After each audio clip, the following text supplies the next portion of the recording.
site says that they'll be opening sometime in January. So they haven't posted a date yet. Anybody seen our president? The who? I don't see him on there. If he doesn't show up, our vice president will have to run the meeting.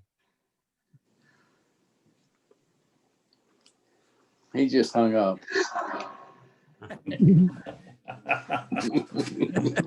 Our secretary will have to run the meeting.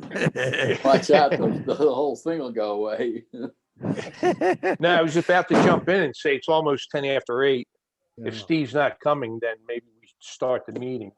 He did the dress rehearsal with us the other night. Oh. And so, I don't know, maybe something came up. If I could have a second, I'm Al Gukas. I'm calling from North Carolina. My brother Hank was a trolley guy in Malvern. He was my twin brother. He passed away. And I always was sorry I couldn't get to one of these meetings. And now that you've Zoomed him, it's, I feel very happy that I'm able to join the meeting tonight. Good. So Well, welcome. to introduce myself. Welcome. Thank you. Welcome. Okay, so we're There's going to another start the North meeting. Carolinian here too. Oh, Yeah. Okay, but I'm going to ask everybody to do, because I'm going to ask Charles to give us the treasurer report. If you're not speaking, could everybody put themselves on mute? Because if you have a TV in the other room or somebody calls to you, you pop up. So if you're not Or speaking, dog- please put dog yourself on barking. mute. Yes. So Charles, can you give us the treasurer's report? Yes, we have a little less than $22,000 in the various accounts: cash, checking, money market, and PayPal.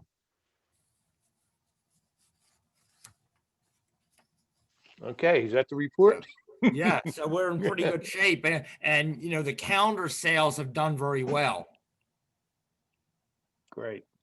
So we got 22,000, you're saying. Right. How much do we owe for the October meet?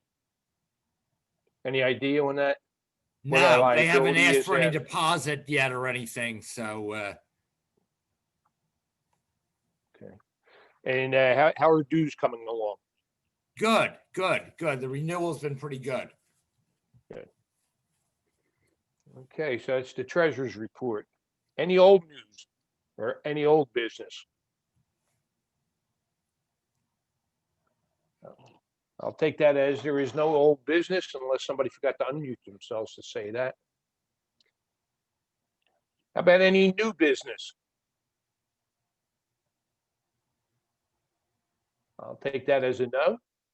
How about model news or prototype news? Does anybody have model or prototype news?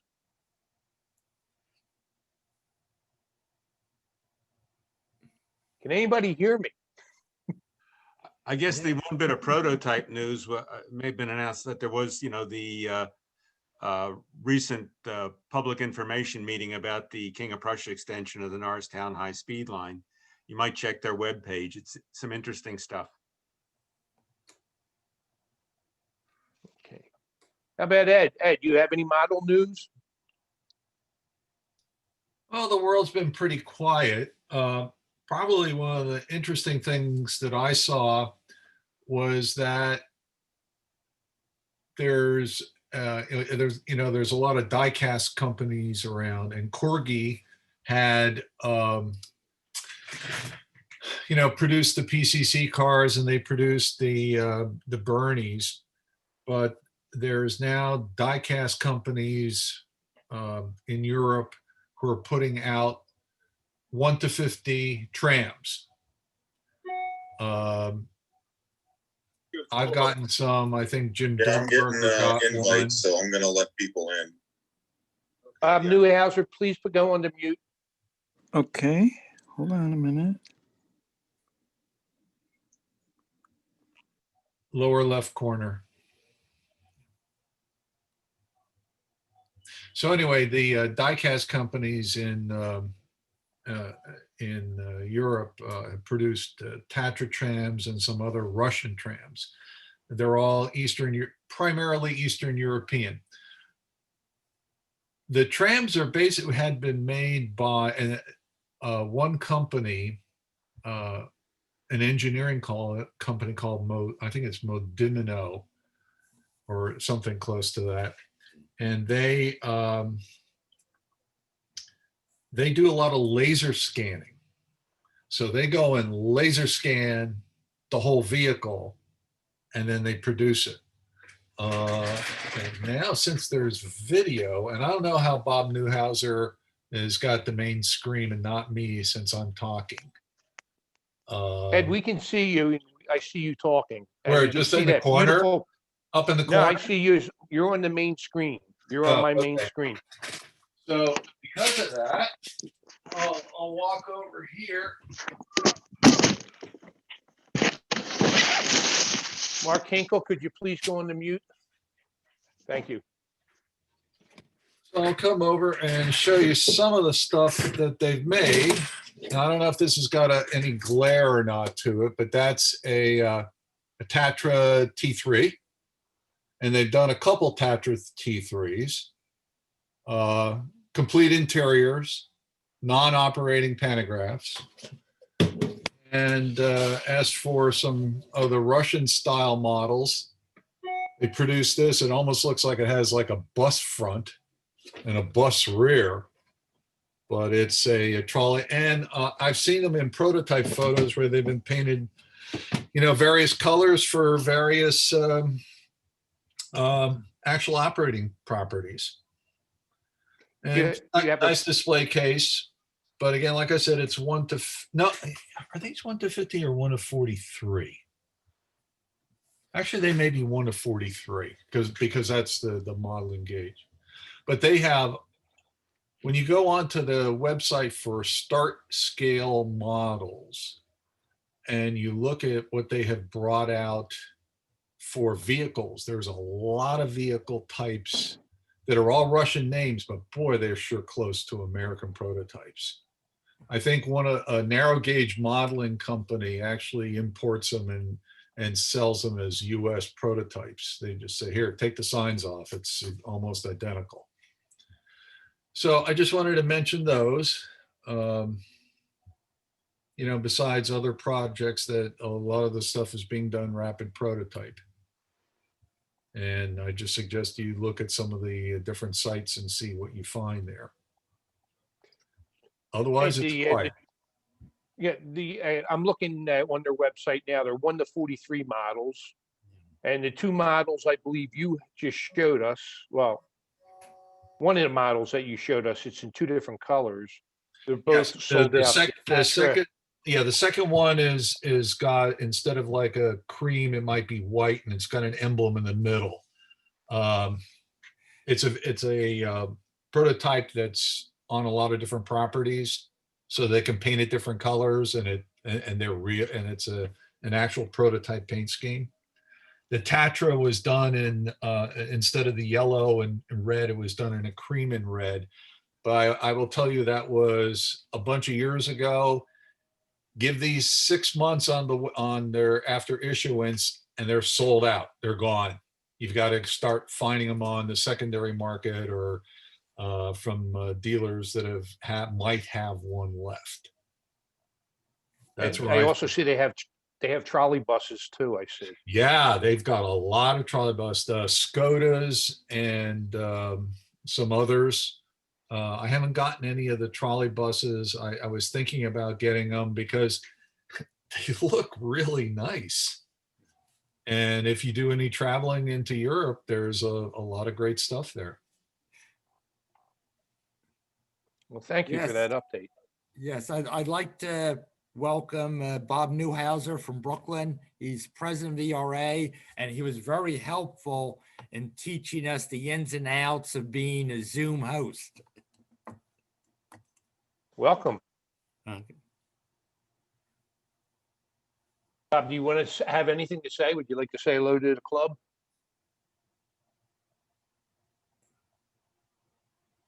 I think he's still muted. Unmute yourself, Bob.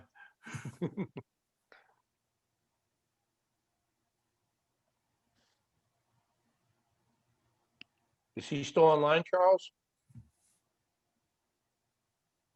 Let me ask him to unmute. He shows. Can I throw in a tip we learned at our dry run? If you're muted, your space bar is a press to talk function. So if you press the space bar down, you can talk, and when you let go, you go back to being muted. Thank you. Thanks, I didn't know that. Okay, does anybody have anything else before we ask our former president Well, to one show thing us I- his layout? One thing I wanted to mention, we happen to be competing with the CERA tonight. And they were It got having canceled. It got canceled. Their program, their PowerPoint was corrupted, so their meeting is canceled.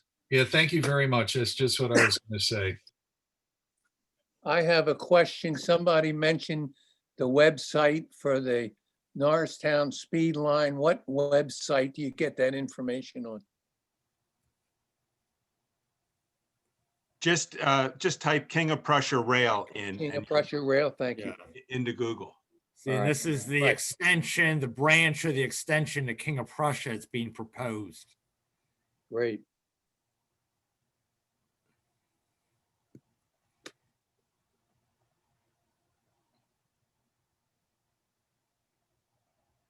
Okay. So anybody else, anything? If not, I'm going to ask Mike Janad to show us all about the Mayfair Electric. So Charlie, Okay. are you going to flip the host over to me? Yeah, let me find you here.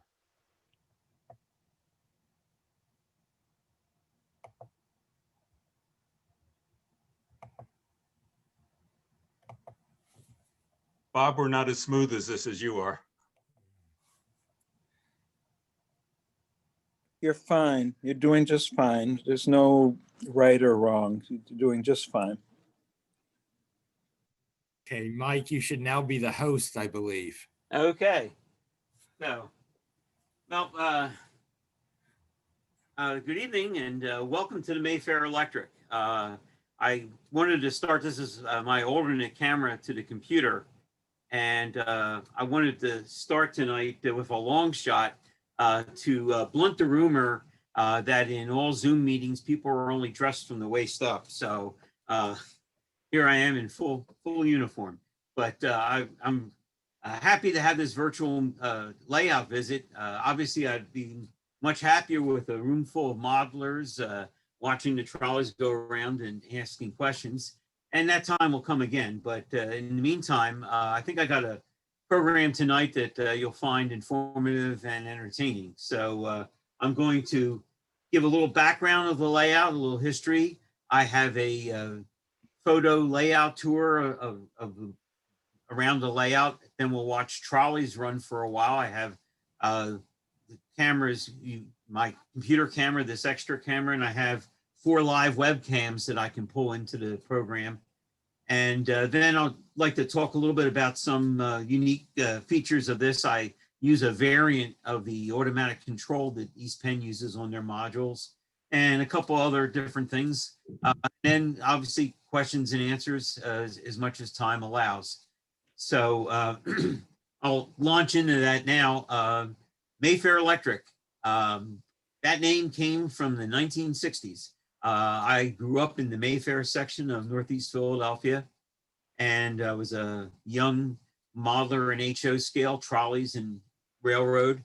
And I was reading a lot about Pacific Electric. And back in the 1960s, everybody had a mythical line, a sort of hypothetical line. You know, you had the Gorian defeated and Allegheny Midland. People had these mythical railroads. And so I figured I had to come up with a mythical name for my trolley line. And I combined Mayfair, where I lived, in Pacific Electric, and Mayfair Electric was born.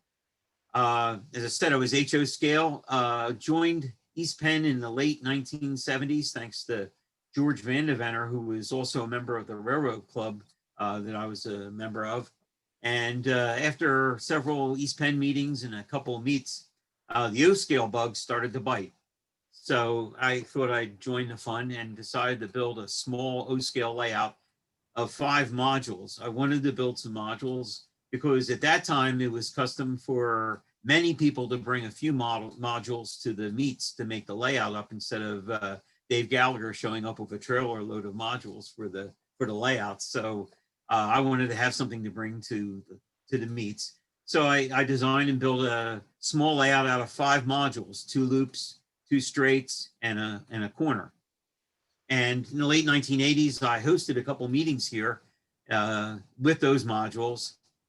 And then in the 1990s, the basement suffered several floods thanks to poorly formed drainage and landscaping. So that kind of put the layout out of commission for a while. And then mid 1990s, thanks to the Navy, my job relocated to Patuxent River, Maryland. And for about 15 years, my hobby and many other things went on hiatus. So fast forward to 2010, I retired. A couple of hip surgeries for my wife and a wedding for my daughter later. In 2012, I started fixing up the basement, the disaster that was the basement. And after that, started working on a layout that the design of this layout had been scribbled in the margins of meeting notes from important Navy meetings for several years. So I finally got the chance to build it. And in 2019, got it running and hosted the June meeting of East Penn here. Some of you might have come over the Mid-Eastern Region Convention. I was on the layout tours for that. And then we had the open houses for Model Railroad Month in November in 2019, and then pandemic. So that's the history of the layout. The layout it said Mayfair Electric. Models no particular prototype. There are a lot of names from Northeast Philadelphia, just to kind of have, for me, a memory of the different areas: Torresdale, Tacony, Mayfair, Holmesburg. But I'm not modeling any area in Philadelphia at all. Also sprinkled in will be a few homages to East Penn members and friends. It's built to East Penn standards. Mechanically, the interfaces are all East Penn interfaces, electrically as well. Couple of minor modifications to that. It's 10 inches taller than a standard East Penn module.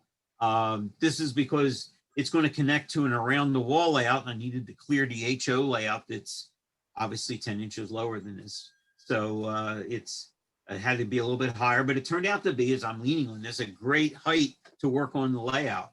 I just kind of, for at least for me, it's just like about the perfect height. So that turned out to be very fortuitous.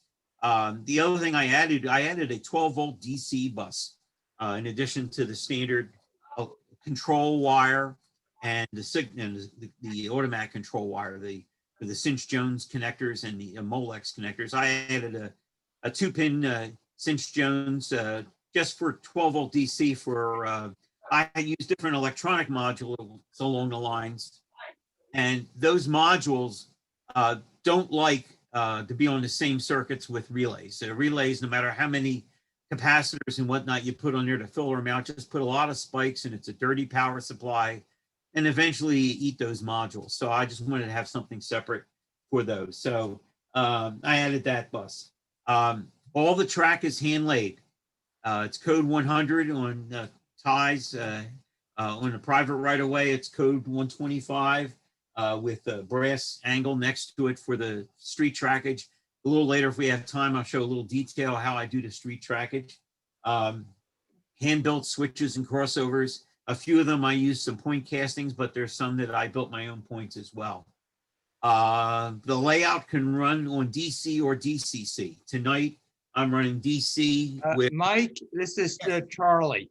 Yes. That John Gallagher called, that his Zoom failed, he had to get back in. But I think now that you're the host, you have to let him in.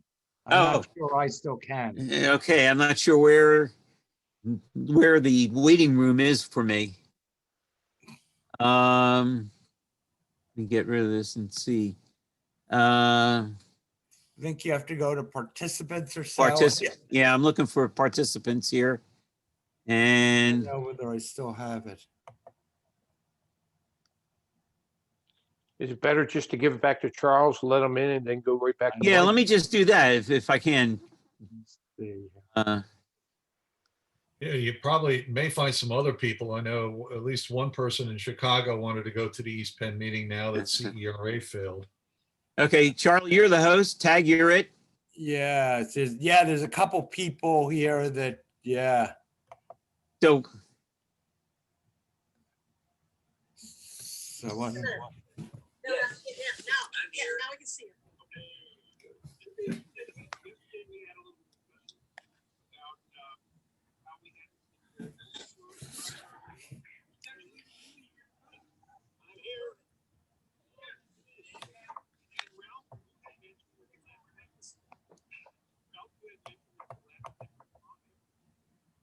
Okay. there are folks joining us there. I'm in, thanks. Okay, I see John.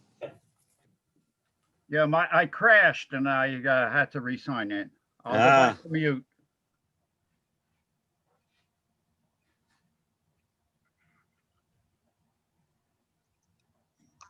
So Charlie, you can just pass it back to me when you're done letting everybody in.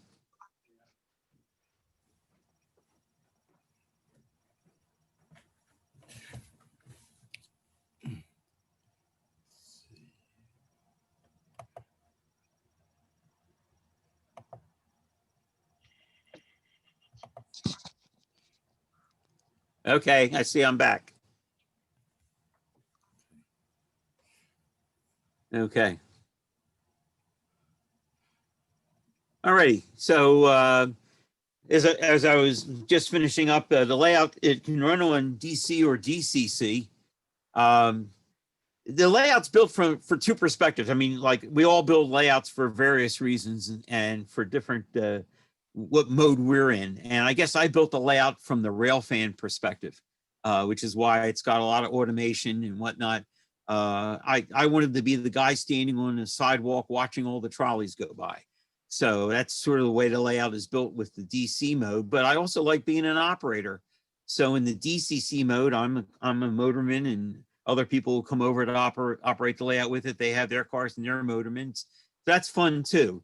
So that's the perspective by which the layout is run. It's got a couple different routes, so there's a little bit of flexibility there. And that kind of brings us up to the layout tour, which I was going to start now. And I'll start by sharing that. The first thing I want to mention is I have a web page, and it's www.trolleyman.net. And the reason why I mention that is if like what happened with John Gallagher there, if you happen to crash or if you lose the video or something, there's two things on that website, and I'll go and show them to you. There's a layout diagram. So if you forget what the layout looks like while we're looking at trolleys, you can go there and refresh yourself. And that's where the 4 live webcams are. And you can look at those instead of what's happening. If you get bored to tears of what I'm talking about, you can watch the webcams. Two things about the webcams. They're delayed from real time by about anywhere from 15 to 20 seconds because of the server that takes care of the live webcams. And there's no audio with them. So it's silent movie time, but they are some nice close-ups there. 3 of the 4 webcams are like standing on the sidewalk. So I'm going to just show you what that, let me see, new share. And the web page, here we go. This is what the web page looks like. I've done some web work before. I was a webmaster for the Doylestown Pilot Association and a flying club. So first of all, shout out and thanks to Adam Earing, who maintains the East Penn website. I can tell you it's a lot of work because my website sucks. I mean, I haven't been keeping it up to date at all. I started writing some stuff and kind of lost it. So it's a lot of work to keep a website up to date. And Adam does a great job of keeping ours going. So thanks very much to Adam for that. You see the tabs on the website, the layout status tab. If you go to that, that's where the layout diagram is. So if you lose it or forget what the web page, what the layout looks like, you can always go there while you can open this up on another tab in your browser. And then the cams page. Michael, which ones of those are your 2 straights, corner, and 2 loops?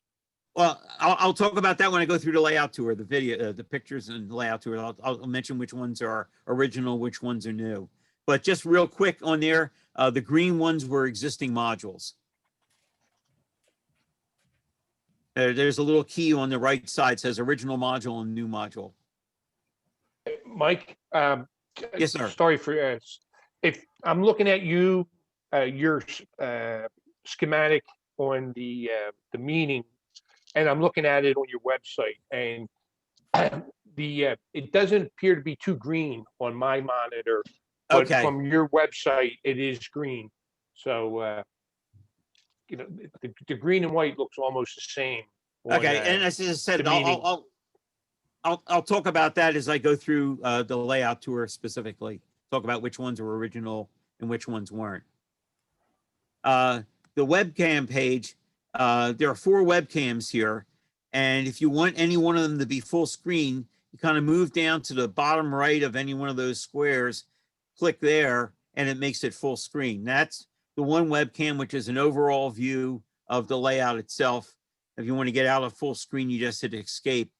If for whatever reason it looks like it's frozen or it's stopped, that's because if you click in the middle of it, it pauses the stream. You go down to the bottom left where it says pause and unpause it, and it goes back to live. There's a clock up at the top right. You can kind of tell if it froze or not because time is not moving on. So anyhow, that's the web page. So if all else fails and you lose the meeting, you can at least see it through the web page there. So I'm going to go now through the layout tour here. Go back to this, and this is that same layout diagram here.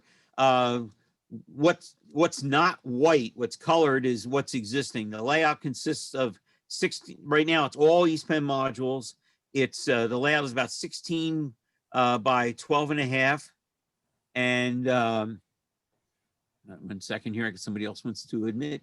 So it's 16 by 12 and a half.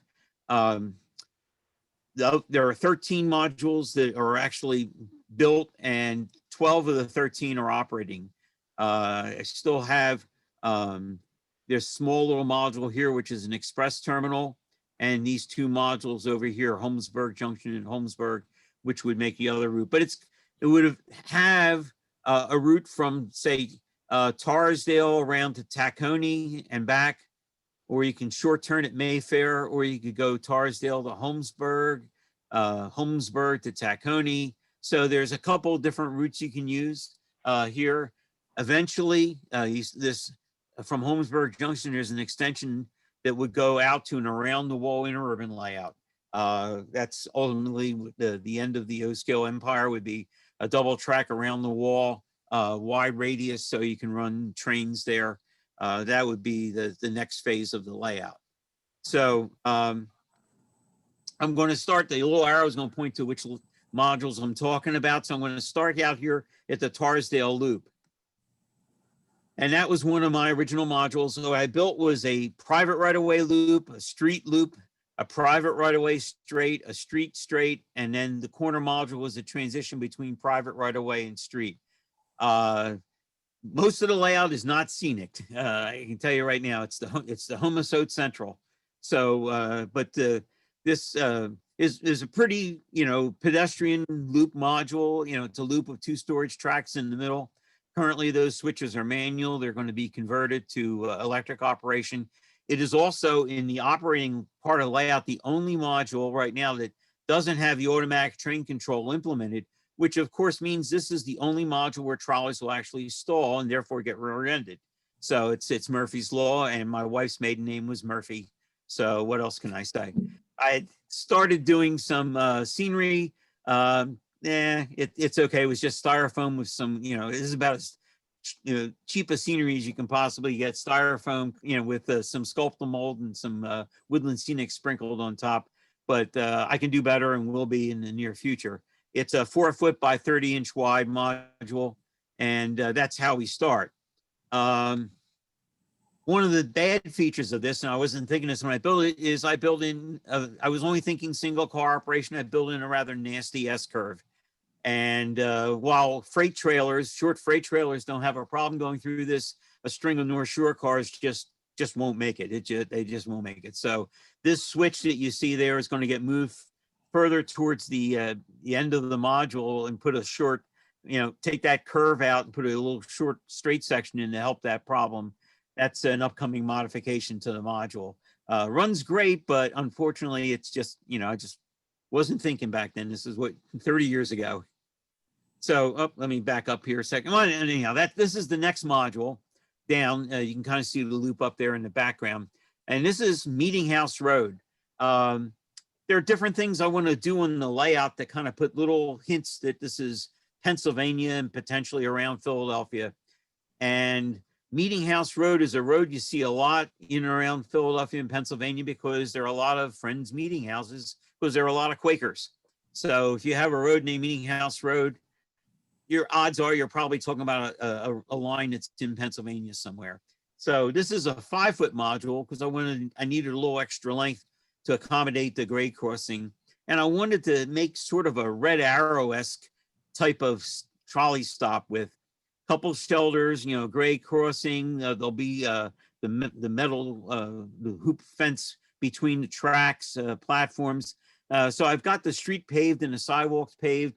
I have the flashers in and they're operating, and a little later I'll have my camera and you'll be able to see them in operation as the cars go by. Possibility up there towards the loop at the other end of the module, I might put a short bridge over a shallow creek just to break things up. So, and somebody else wants to get in. Okay, there we go. Okay, so there's a close-up of the this trolley stop, the grade crossing flashers and the grade crossing itself, the ubiquitous phone booth at the trolley stop. So that's a work in progress, but it has the flavor. The next one is the previous one was a new module. This was an existing module. This is just, I call it private waterway straight. It's just 4 foot by 16 inches, about as basic an East Penn module as you can get. I was trying to keep it simple and get things done. It's also the most scenic module I have right now. Really what it needs is trees, but other than that, it's not too bad. It's fully ballasted and stuff like that. So inevitably, this is the module that I do pose photos on. So the most recent shot, I got a 3-car IT train that I posted on Facebook, and that's where I parked it to take the picture. So that's my photo stop module right now. The next module is also an existing module, although it's been modified a little bit, and that's the corner module, the Mayfair Loop. And that's looking at the corner there. You can see the transition from street to private right-of-way.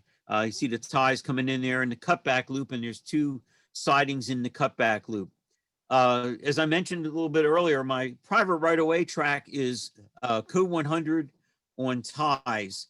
I also, in the ties, I borrowed a trick from HO, which I noticed on a lot of O-scale layouts, everybody uses full thickness ties. And in HO, I learned early, and we used Campbell's low profile ties. Why throw half your ballast away? You don't need a full thickness tie. So my ties are 3/16 by 3/32, which would be 9 inches wide for a 9-inch by 9-inch tie, but only 4.5 inches high. So that's the ties and code 100 on that. But to match the railhead height to the code 125 rail, I had to put a wood shim underneath the street trackage. That's why you see the wood there under the street trackage, and that matches the railhead up. And that's a shot there. That's the cutback turnout where cars aren't going down to Tarsdale. They'll turn back here. When this module was originally built, before this layout, the switch that went towards the car barn there off the cutback tracks was just one track, the track closest to the edge of the module there. I added the ladder when I converted the layout to this, the module for this layout purpose. And those are the 2 cutback sidings. So it gives you an opportunity to pass a car. In the foreground, you can see 2 of the hand-built switches there. Those were not using switch castings. I actually did my own points there. And that's the ladder for the car barn. I love making hand laid track. It's almost therapeutic for me. My idea of a great evening is to sit down here, hand laid track, have a baseball game on the radio, and I'm a happy man. My wife's got to call me on the intercom to tell me to come to bed. I'll be down here all night doing this. I love building track. I love putting up overhead. So, and I had a lot of fun building that ladder. So the next module is a new module, and it's a straight module with a trailing point crossover. When I get back to the layout diagram, I show you that part of the reason for that crossover is for a reverse movement to get into the express terminal next to the car barn. It's 56 inches long to match the length of the car barn module. The car barn module and this are actually two separate modules because I had the idea that I might just want to take this module by itself. To a meter would be useful to have a crossover. This crossover is sprung for the crossover. It trails through. So all we have to do is reverse poles of a double-ended car and it'll trail through the crossover. And that's that picture of the trailing point crossover. Here I used right-of-way switch castings for the point and the main for the crossovers. The end module now, the other end of the car barn, is a corner and then the car barn lead coming out. It's 52 inches long, 32 inches wide. And did I say I like the hand lay track? I just had a lot of fun building this as well. And as I started building it, I realized it wasn't complicated enough. So I decided to throw in the lead to the express terminal, crossing all the other leads, which brought about like a triple frog right here when those two things cross. So, and that works very well. I mean, the track work works really nice. I haven't gotten the overhead up in there, which will be equally interesting, but the switch off to the right here is the only powered switch here because that's a facing point switch. Everything else is just, it's non-powered. It's just a trailing point. So if you needed to reverse through here, you just have to push the points manually. And it's just another view coming around the curve. So that crossover, if you had a car that was going on the nearest track, going away from this module, you would go up past the crossover, reverse and back through that crossover and then back into the freight house and then come out and run against traffic and take the crossover to keep on going where you're going. And that's the express lead goes to 2 tracks. That's end of life there. I haven't built that next module, which is basically like an 18-inch straight section of double track. The freight house will be off to the right. And the car barn module, which goes between the two, I didn't bother taking all the cars off the car barn module, but it's street track because it'll be paved in there. The entire module will be a car house made from kit bashed IHC engine house components. There'll be 2 bays. The 3 tracks on the right are in 1 bay, and the 2 tracks on the left will be in another bay. It's set up for 4 blocks each on each track, so that's 20 cars in the car house itself. And then the 2 tracks on the right side, before you get into the car house, can store 1 car each, so it's it can hold 22 cars altogether. And that's a 13-inch block nominally, which will hold the average trolley car there. This is the other end of that. Once again, you can kind of see the 3 bays, three tracks going to 1 bay and 2 tracks in the other bay. At nrhswis.org, and we'll get you taken care of. And we thank you for your support. So we're also exploring the possibility of producing a wall map. Who's speaking? Mike, can you tell who's talking? I cannot tell who's talking. I'm not sure if we just got somebody else's meeting in on ours. The map was produced by our secretary, Tom Markison.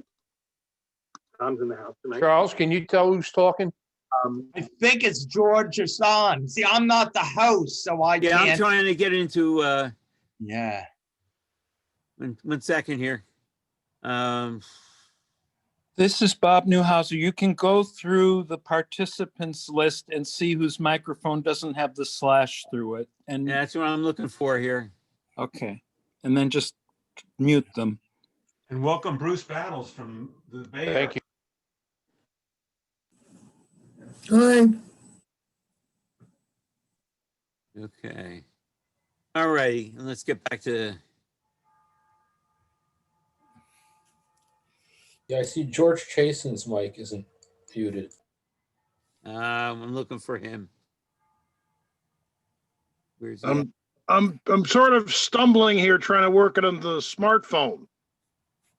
Okay. So that might be what's going on. It's sort of a little bit experimental. I shut the other one off. If you Okay. Yeah. I see it here. Never mind. Got him. All right. So let's get back to sharing here. And this is the, going back to this one and in the slide mode here. Okay. The next module coming out of the car barn loop is a double track Y.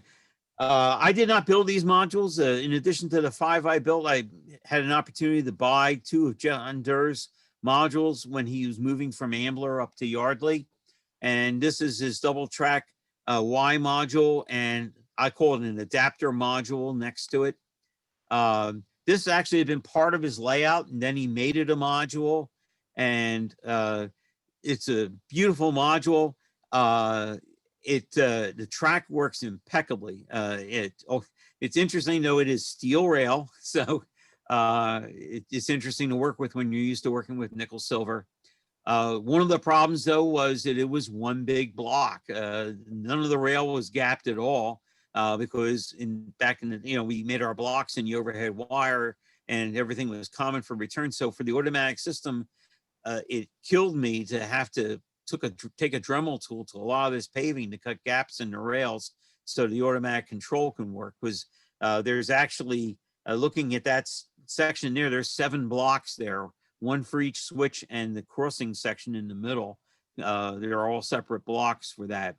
It's interesting if you look at the module closely because it looks like a module where John was experimenting with different techniques for street trackage. There's some places where he used rail, 2 just rails next to one another, or the inner rail being the guardrail. Some places where he used a metal, like a brass angle, like I use. Some places where he didn't use any guardrail at all and just let the plaster come up and kind of just make room for the wheels. Same thing with the paving. Section off to the right of the curve where that red car is was cardstock paving, and his sidewalks were carved masonite. What's left here is plaster, which is compatible with how I pave my streets, but also his streets were much narrower. You can kind of see where the red and white car is coming into the module, where his sidewalk used to go, and he had his poles in his sidewalk, which would ended up right in the middle of my streets. So unfortunately, I had to take that out. Also off to the left was a very old, very discolored Plasticville gas station. So that's going to be replaced with a newer Walthers model. The R2D2 thing at the bottom there is one of my webcams. These are security webcams, Wi-Fi webcams that go right out onto the web from the camera itself on my Wi-Fi network. And they're point tilt zoom on my cell phone. I could move them around, but I have 4 of them. They're Amcrest phones. They work very nice. They're 1080p capable, although my stream is 720 to keep the cost of the live streaming down a little bit. And they are audio capable, but I don't have the audio implemented on them as well. So that's, here you can kind of see on the one leg of the Y, it's offset from the center line of the module, which would be a standard East Penn interface. So there was a companion module, which basically brings that line back to center line again.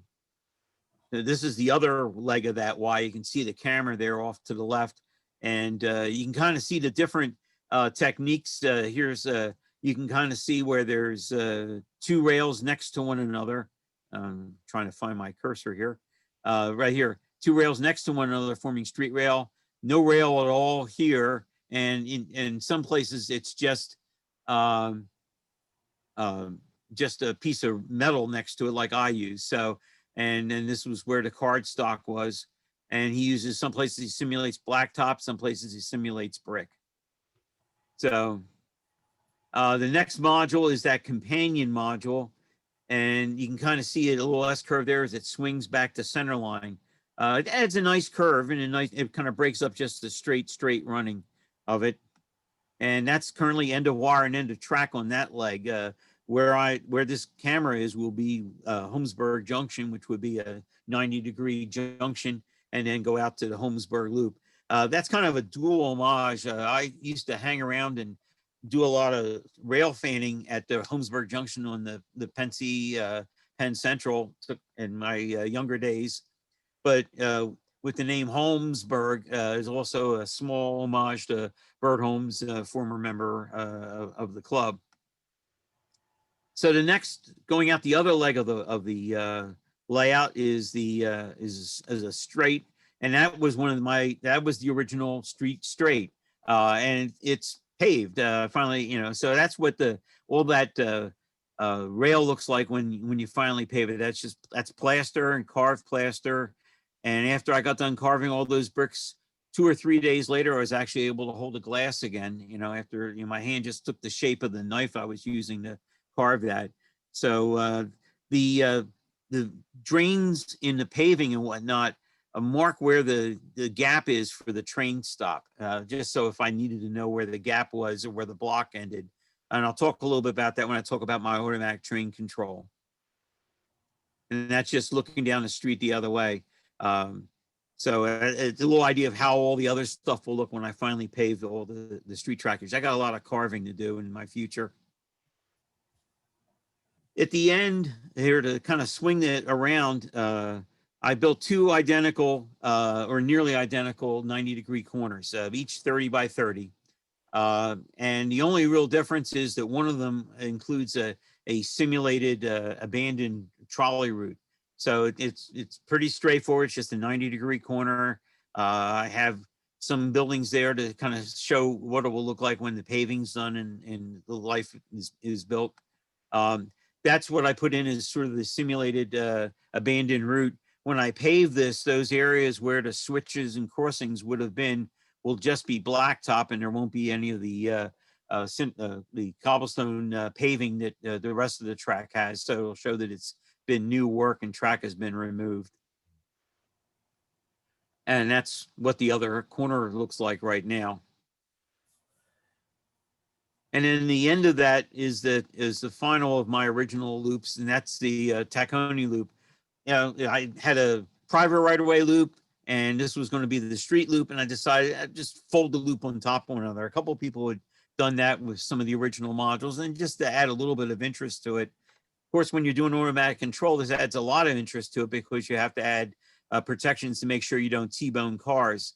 And so when you're watching the layout tonight with the cars operating, if some cars congregate around here, it'll be interesting to watch how they wait for one another to go through the loop, either to come out of the loop or wait to go into the loop.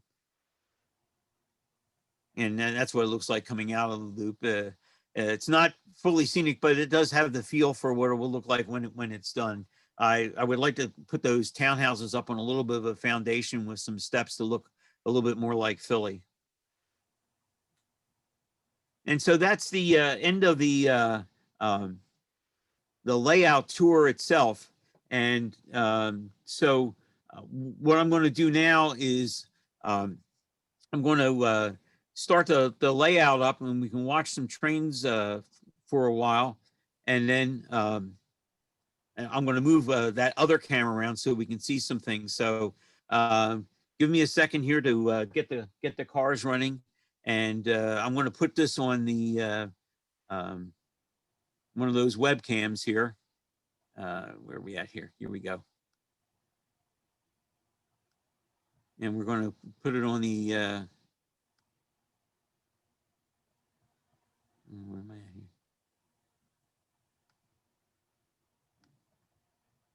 And okay, and You are full screen, Mike.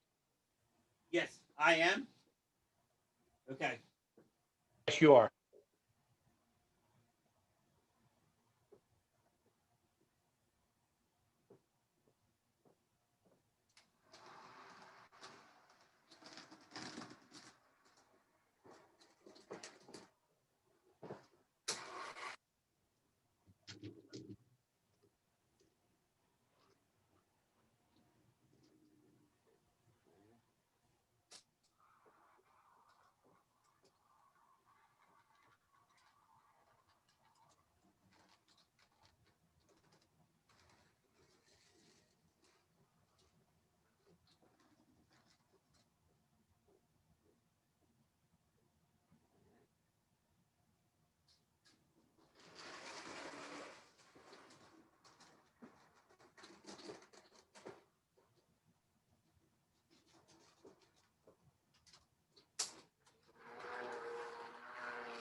Hi.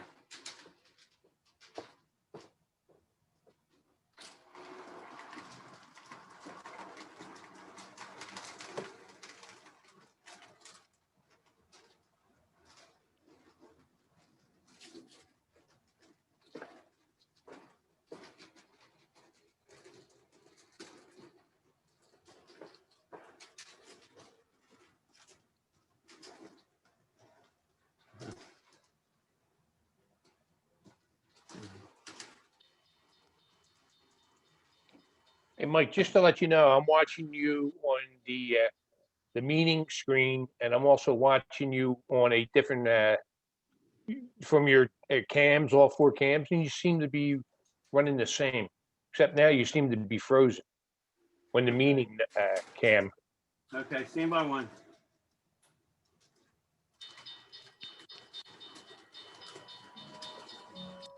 Yes, I closed that one. Here we go.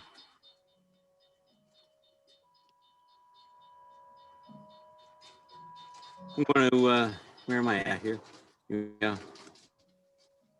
Now we're looking at the third junction cam. And hopefully there'll be some cars going through. So here comes. I'm not opposed to operating unpainted brass trolleys. I like to make sure they're running first before we paint them. That's an LVT car going by. Ubiquitous Bachman Baltimore Peter Witt just went by.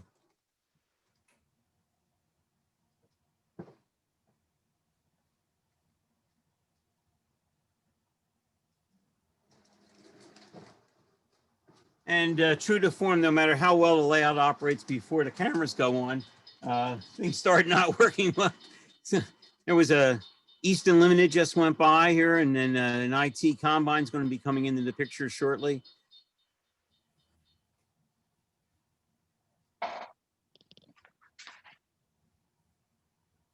Here you go.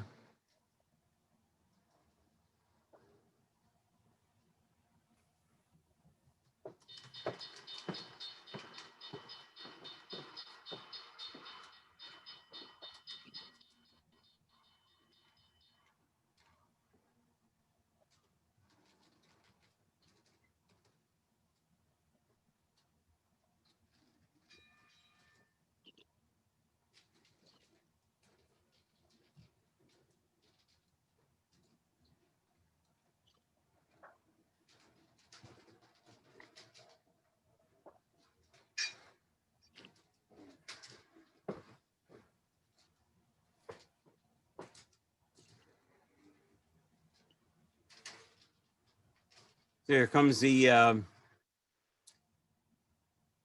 Indiana freight motor and a couple of trailers.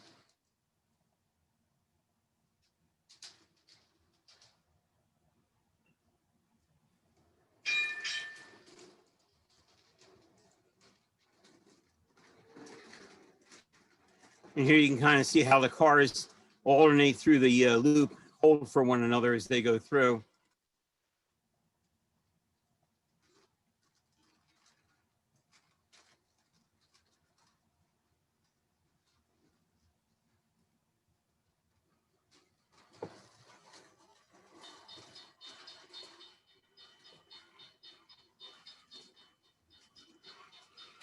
And this is at the cutback loop.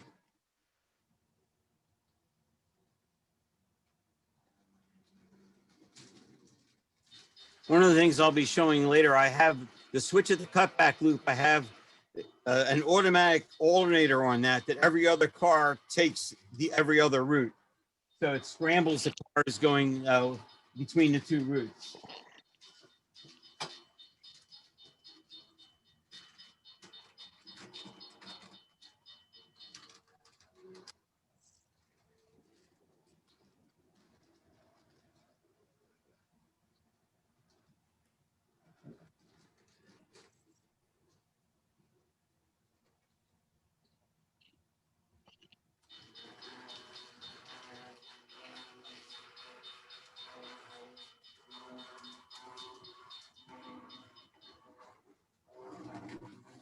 Okay, and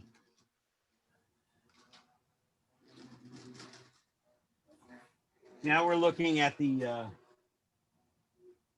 red arrow module here, and as of course everything's on the other end of the layout right now.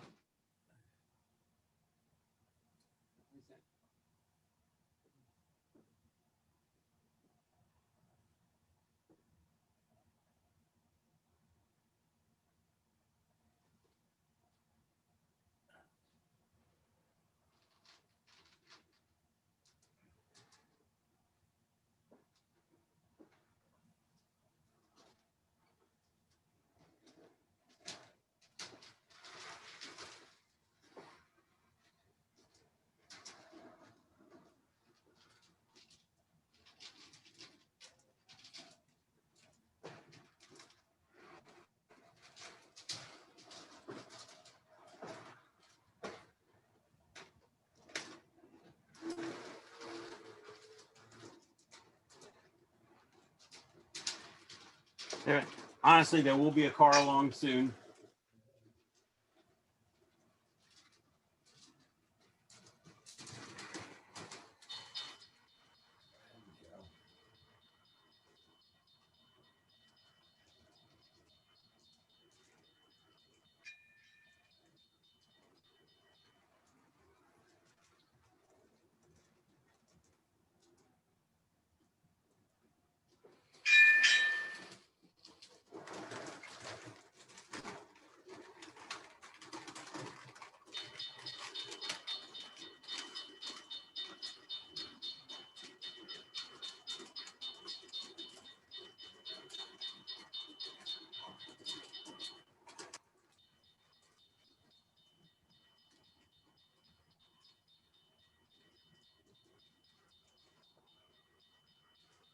So the flashers work off the detection circuits. When there's a car in the approach block on either track, that operates the grade crossing flashers and bell. That's triggered by a ground on an input. So the relays on the two detection blocks provide the ground signal that turns the flashers on and off.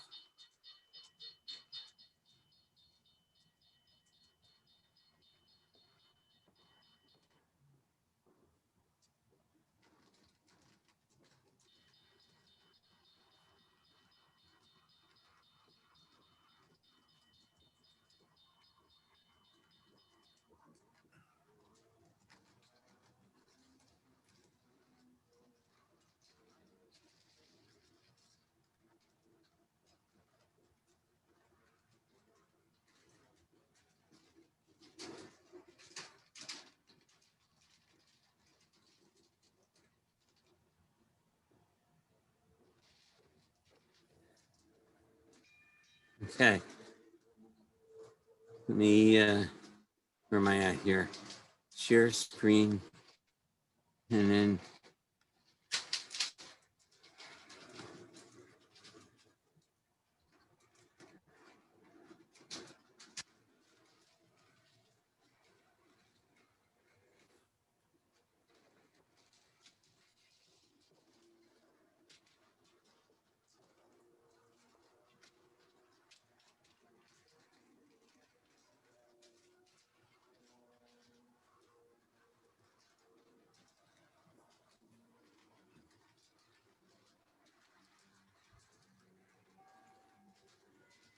Okay, now what we're looking at is the cutback switch. And I want you to watch the points carefully. Every time a trolley goes through here, the points will switch to the other route. So here comes a trolley freight going through here, and after the trailer clears, the switch will throw for the cutback loop. And then the next car, you got the Lehigh Valley car is gonna flip the switch back the other way so that the Baltimore car goes straight. That car goes through the loop, and then the switch goes back the other way. I also have these installed on the DIR, all the switches in the DIR Y. So when the other loop the other route is in there, cars will randomly go to one route or the other, depending. Every other car will go every other route.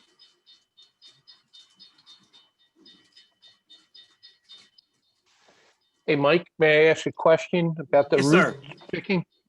You Yes. were experimenting before, or try to experiment before. I forget what you call those, the electronic readers. Oh, RFIDs. Yes. Have you done anything with that on this layout? Not on this layout yet. I plan to, but this is just working off the detection circuits. Every time, similar to the grade crossing flashers, the alternator works off of a ground signal. Excuse me one sec.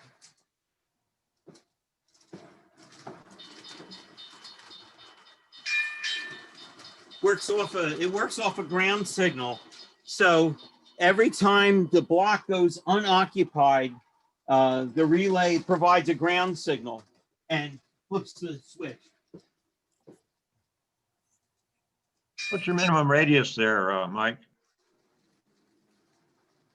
I'm sorry, the radius, it's a standard East Penn. I'm using 13.5 radius for most of my curves. Thank you. So that.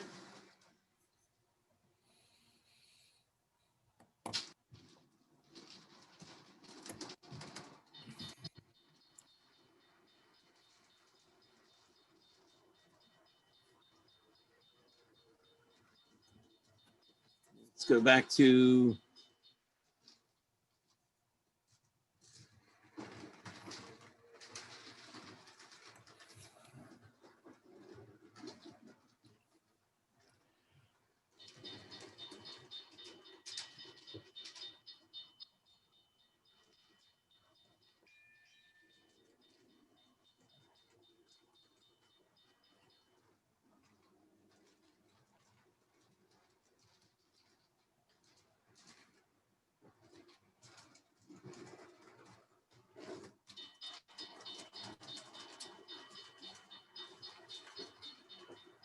So what I'm going to do next is I'm going to talk a little bit about the automatic train control system that I use and how it's a little bit different than the standard East Penn.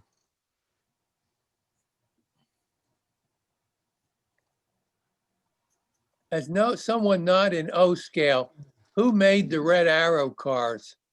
That's a St. Petersburg Tram Company. Okay, yeah, I remember them. Yeah, okay. Thank you.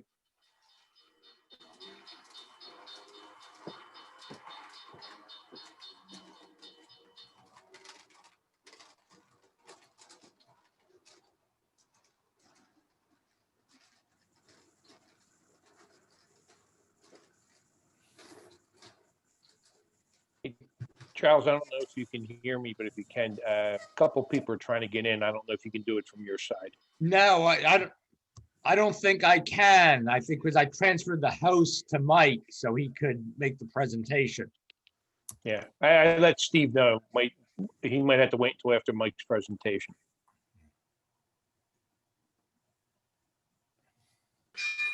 I'm in, thanks. I don't know if you can hear me or not. Okay. Hey, welcome aboard, Steve.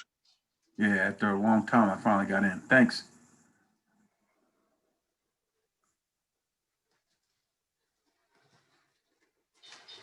Okay.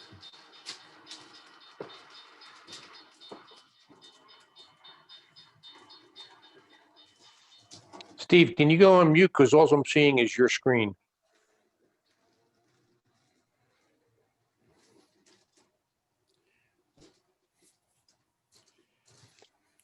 Mike Janai, can you talk to bring back your screen? Here I am. Can you hear me? Can you see me now? Yeah, good. Yes.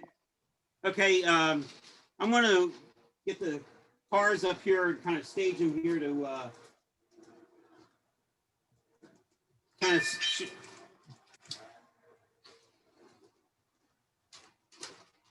so what I'm going to do is talk a little bit about the automatic train control system. Now, turn the bells off so you can hear me a little better. The the standard East Penn system uses a stopping section of wire. It's a beautiful system. It's very simple, but it's really based for single car operation. And what it does is you have a little stopping section of wire, and you have one relay, and that relay is controlled by a signal that comes from the module in front of it, the next block down. And if that block is occupied, the bridging of the two rails provides a ground signal, turns the relay on, and opens up the power to that wire and stops the following car. It's very simple. It's very inexpensive, which is a very important thing to a lot of modules. It seems like cheap gene is very strong in a lot of trolley modelers. So, and it works. And we've been using it and it works very effectively. I wanted something a little bit more capable. And so I use a little bit more complex system that's suitable for multiple unit trolley trains. And instead of one relay, it uses 3 relays. I use pretty cheap relays. You probably can't see them from there, but these are 4-pole double throw 12-volt DC relays from China. I get them for less than $2 a relay. Put them in sockets that are meant for them. And I use the same relay everywhere. It's like using the same vacuum tube in every circuit. So, and it works pretty simple. There's 2 functions to automatic train control. There's detection and then there's control. Mike, can you let Bob Newhouser back in? Okay, I have to come around one moment.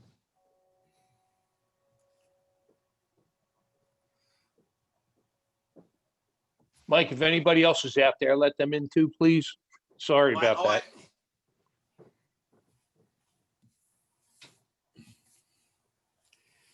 Participants.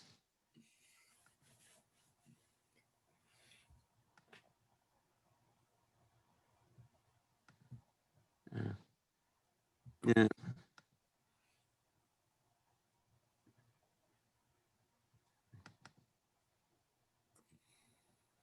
I'm trying to see where they are. And Charlie, how do you pull up the waiting room? I think the waiting room just shows up, I think. I don't. Yeah, well, I don't see anything here as far as the waiting room is. You know, like before when people have been coming in, I'm standing right next to the computer. It comes up briefly and I click on it and I let them in. Yeah. But they're not there right now. View in the upper right corner. View, I got speaker view or gallery view. And gallery view just shows everybody that's here, and speaker view shows. But I think if you click on the participants, it brings up another window that has Right. the participants. Right, but And doesn't then show usually up anybody at that's the waiting. top- Yeah, so usually at the top, it shows the people are waiting. I don't see anybody up there waiting. It starts with me as the host, then you, Charlie. So Yeah. I'm sorry. I'm not sure what to say about that. Yeah, let me see if I have any emails from anybody. Okay, well, I can't do what I want to do and be at the computer to let people in. So I'm sorry. I can't do both. So I'm going to continue with what I was going to present. It's just a learning mistake. Just don't worry about it. Happens all the time.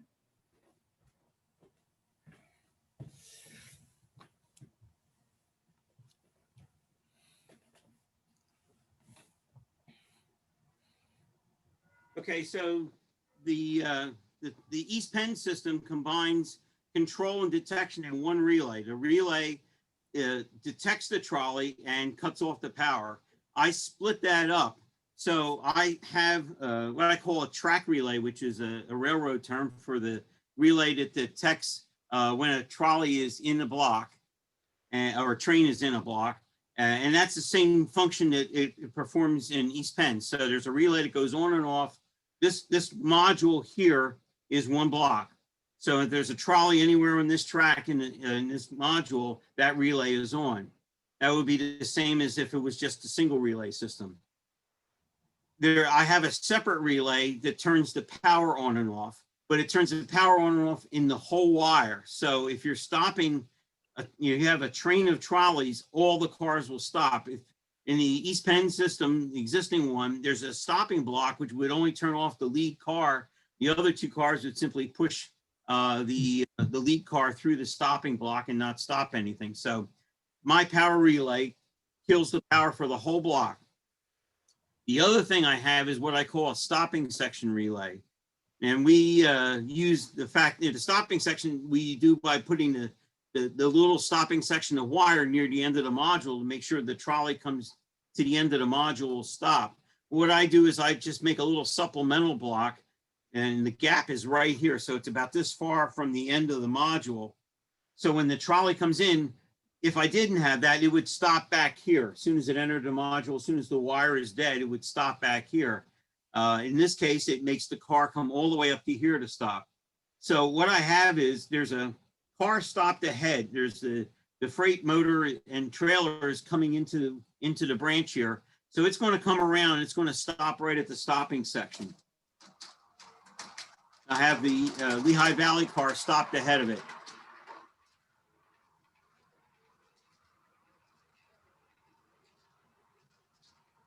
Mike, you are grounding all of your trailers. Your trailers all have metal wheels with grounding across both wheels?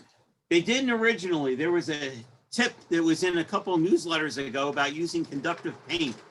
And I've taken these wheels and I've painted over the insulator on the insulated wheel. And there it just stopped as the lead truck went over that gap and turned on the stopping relay. Stopping section, it stopped the car. So yes, I painted over the insulator on the insulated side. A tip on that is you got to take the blackening off. I initially didn't, and the resistance doesn't get low enough to trip the relay. With the blackening on, maybe it's a couple hundred ohms, and that's not low enough. The conductive paint is kind of interesting when you put it on. I just kind of make a fillet around there between the axle and the back of the wheel. And it starts out at a couple, maybe a K ohm or so. By the time it dries, it's down to 2 or 3 ohms. It's really funny. You sit there and you can come back every couple minutes and see how low the resistance is, and it just keeps dropping. So, but everyone has it. So there's like a 2 or 3 ohm resistor on every axle here. So that's plenty, in parallel, it's plenty low to trigger the relay. So I have rear end protection on this train. So anyhow, this is the function that would have it. If I start that car, this car will go on. The other thing that's part of this circuit, and for those who are really interested, I've got the schematics, and in a little bit I can go through the schematics. I can bore a lot of people to tears, but the electrical engineers in the world will like it. But one of the problems and one of the reasons on East Penn Circuit why we have the stopping section back here and the detection up here is so the car doesn't stop itself. In the case of a multiple unit train, if you didn't have this quote stick circuit, as soon as the first car entered here, it would turn this block off and shut off the power to the rear cars. So part of my circuit is the fact that the power relay for the wire doesn't go off until the block goes unoccupied. So until the last car or the end of the car leaves the block is still on. So that's, I call it a stick circuit, but it's a very simple thing to do. My background as a co-op student at Drexel, I worked in the signal department of Penn Central and learned to love relay logic. So that's what I like to do here. And stick circuits are a very big part of like grade crossing protection and interlocking. So, and that's what I use here. So this allows me to do this, but one of the things that reason for separating this is it allows you to add more functions, more than just stopping a car behind another car. The signal that is sent from a module, the signal that stops a car here is a grounding signal. It's a ground on that wire that comes back. It's the same signal regardless. This is compatible with East Penn. If you plug my connectors into East Penn, it works the same way because it's the same signal being sent back. What generates the ground signal is what's different. And in this case, I have a complex interlocking here. I got a loop and whatnot. And in addition to stopping cars so they don't rear end a car on the same track, I have to stop them from T-boning a car that's in the loop. So there's this car, in addition to looking at whether this block, the crossing block and the block where that trolley is occupied, it also looks to see if there's a car coming into the loop. And it's kind of a complex logic chain. It says, is the switch thrown for the loop? I have a repeater relay that repeats the position of the switch. I don't trust switch contacts, particularly like on twin coil switch machines. The only contacts that are reliable are the big heavy duty ones at the end that we usually use the switch frog power.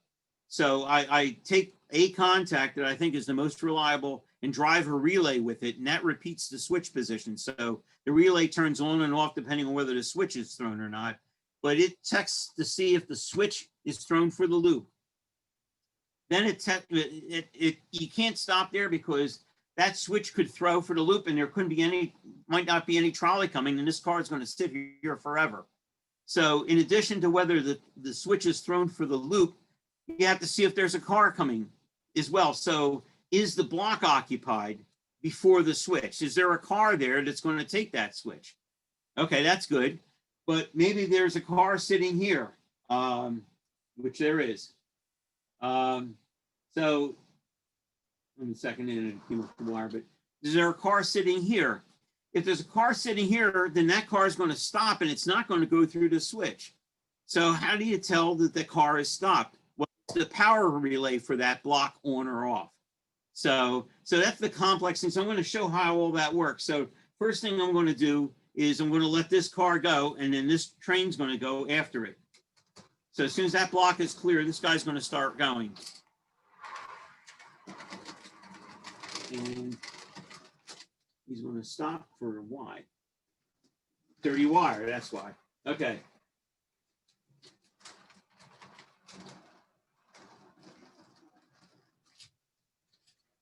Okay, now I'm going to bring another car up.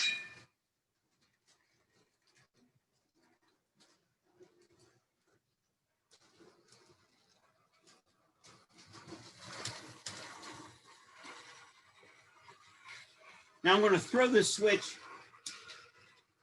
and I'm going to bring a car up here. There's going to be a car sitting here that's going to be wanting to take the loop, but there's a car sitting in the loop, so it can't move. So this car will keep on going because there's no threat for a T-bone. It's also going to de-wire here because my wire is no, it didn't. Okay, very good. So I'll let this guy go, and then this guy will take the loop. Now, what I'm going to do is show the situation when there's no car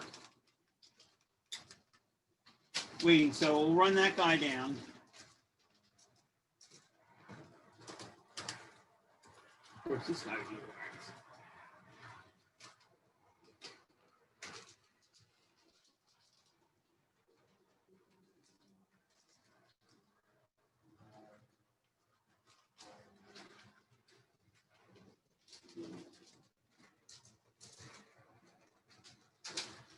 Now I've stopped this car with the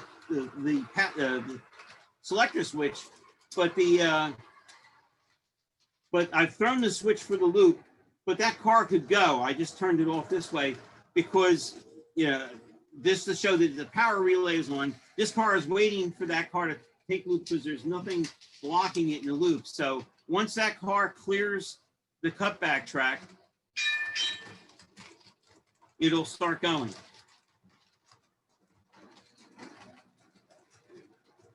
And then it just follows it on down that way. So that's the so I have a little more complex system than that, but that allows me to add a lot of logic for interlockings like this, the door interlocking down there. Once again, like in this case for the trolley coming this way, it depends on which way the switch is thrown and which block it's looking at. So that's my variant. It costs a little bit more, but it gives you a lot more flexibility, allows you to run multiple unit trains. I could run, the limit for how long of a train you can run is your shortest block. But you can, I could have a 3-car North Shore train here, and when it came in here, all 3 cars would stop. As I mentioned before, the detection circuit also works things like the grade crossing flashers. When this block goes occupied, or the block on the other side of the grade crossing on this rail, when that a contact on that relay provides a ground to the module there, which turns the flashers on. When this block here goes unoccupied, when the block that the switch is in goes unoccupied, that's when it turns it rotates the switch to another position. Those are Circuitron modules. They look something like this. They're not very big, and you mount them underneath. I mean, I could build them myself, but I only need a couple of them, and to go to all the trouble of fabricating a circuit board when somebody's pretty much done all the work, I just buy them from Circuitron. But these are the kind of things that I like to run on the DC auxiliary because of the electronics on here.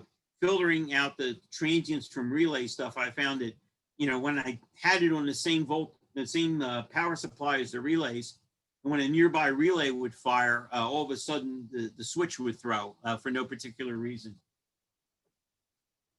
So that's my detection circuit. The other thing I guess I wanted to talk about real quick is my street trackage. I'll come right around and show a couple pictures of that.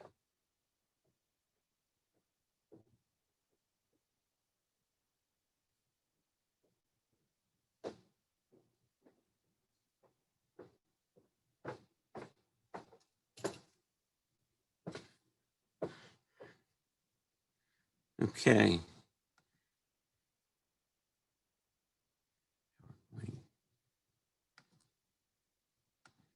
Okay, so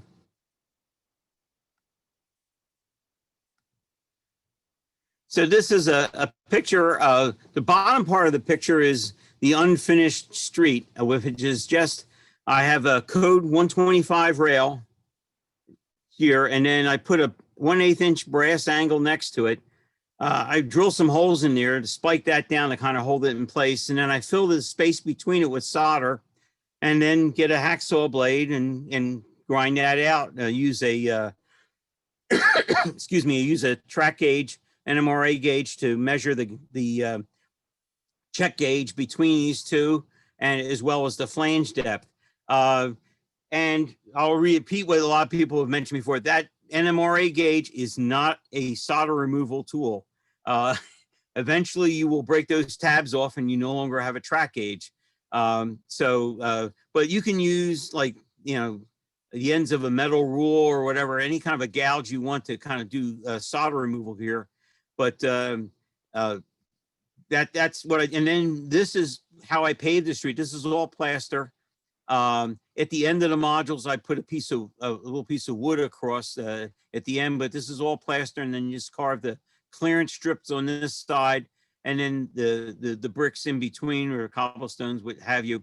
The reason why I like that versus using other paving materials, I like the idea that in curves, these will follow the curvature of the rail, and I find that hard to do with pre-made materials where you'd have to do a lot of cutting to have these things fan out, like follow the radius of the curve. So you can see a couple mistakes that I've made here.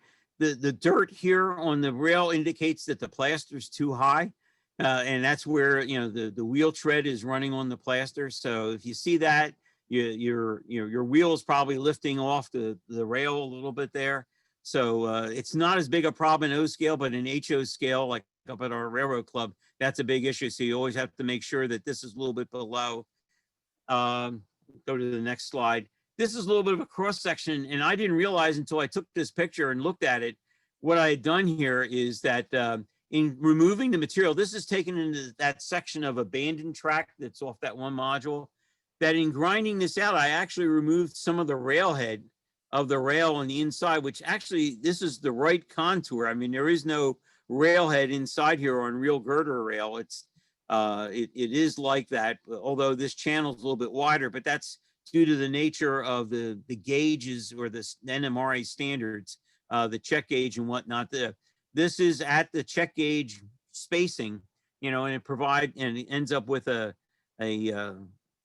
guardrail side like width of that's like that. But that's what the cross section kind of looks like of that. And then the last one is on curves. What you end up doing is you slot the brass to curve the brass around the curve, and then so these are little slots, and in here the brass fans out where you cut it to follow the curve, and in here it allows it to crunch together a little bit to follow the curve. And you know, every half inch or so, maybe 3/8 of an inch is enough for it to follow the curve. Just a story. I thought I was really clever when I was first doing the street track work, and I noticed that on curves, the guardrail on the inside rail of curves is higher than on straight track or on the outside of the curve.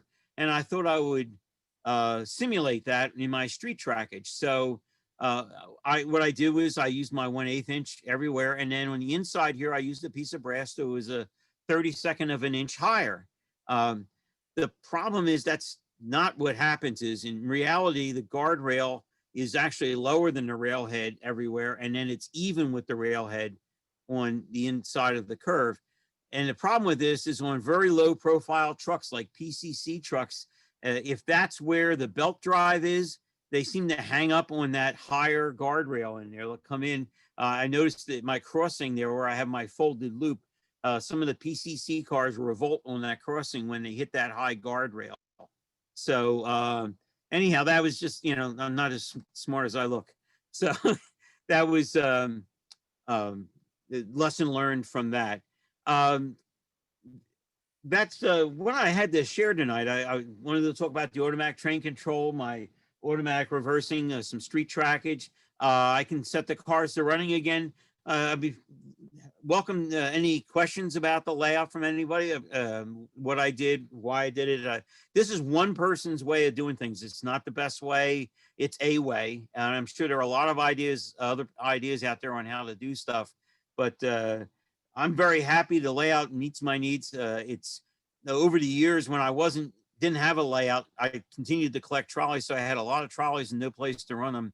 And now it's a lot of fun to bring them out and run them. And one of the interesting things on the layout, and people who have layouts will testify to this, is every time you add a new car, you find trouble spots that you didn't know you had before. You know, like, why is the car dewiring there and stuff like that? And some of the cars that I've just started adding, the pole placement on the car is different. Most of the cars had the pole base over the inboard axle of the truck, and I've added a couple of cars where the pole base is over the kingpin, and just that little difference makes them track through switch pans a little differently. So there's subtle little adjustments. I mean, the overhead wire on this layout went up very quickly.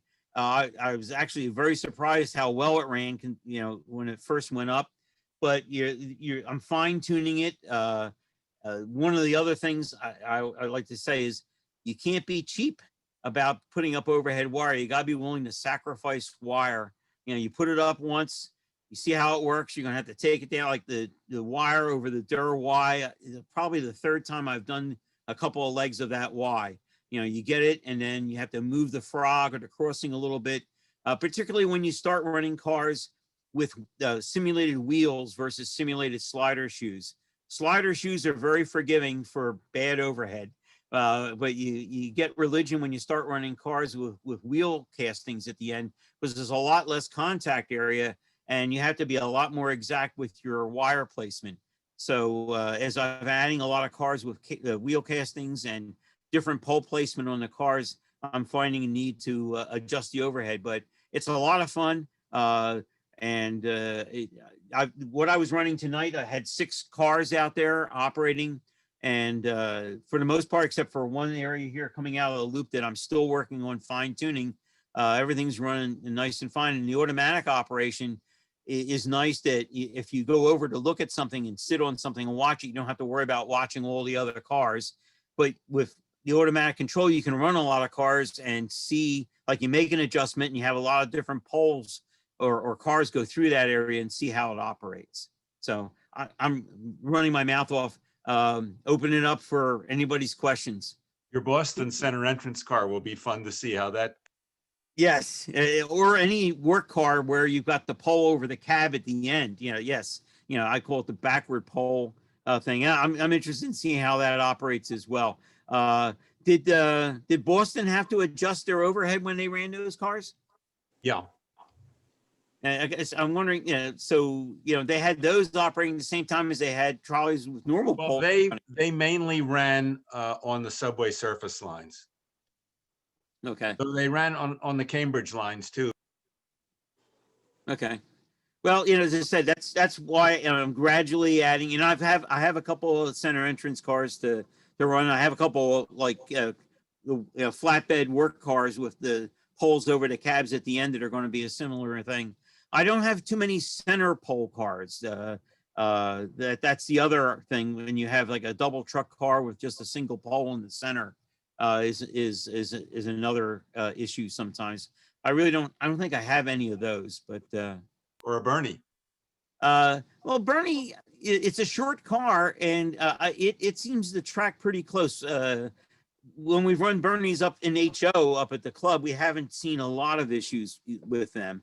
Either single pole or if they have two poles, they're so close together they sort of act like it's a single pole car. Did you mention you use DCC at times? I do use DCC. I have a separate set of cars that I operate, and the layout actually has separate power districts, if you will, to use the DCC term. And then what I do is I have a switch which disconnects those, and I run them as 3 or 4 power districts. I use Digitrax as my DCC system. And that's a lot of fun. I've been down on John Gallagher's layout and running DCC, and that's really a lot of fun. That's the other thing I'd like to, when all the restrictions are over, is to have an operating session with several folks come up here, grab a throttle, and pick a route. Which loops do you want to run between? Take a car out of the car barn, and we're all running our own loops and routes and throwing our switches, and that should be a lot of fun.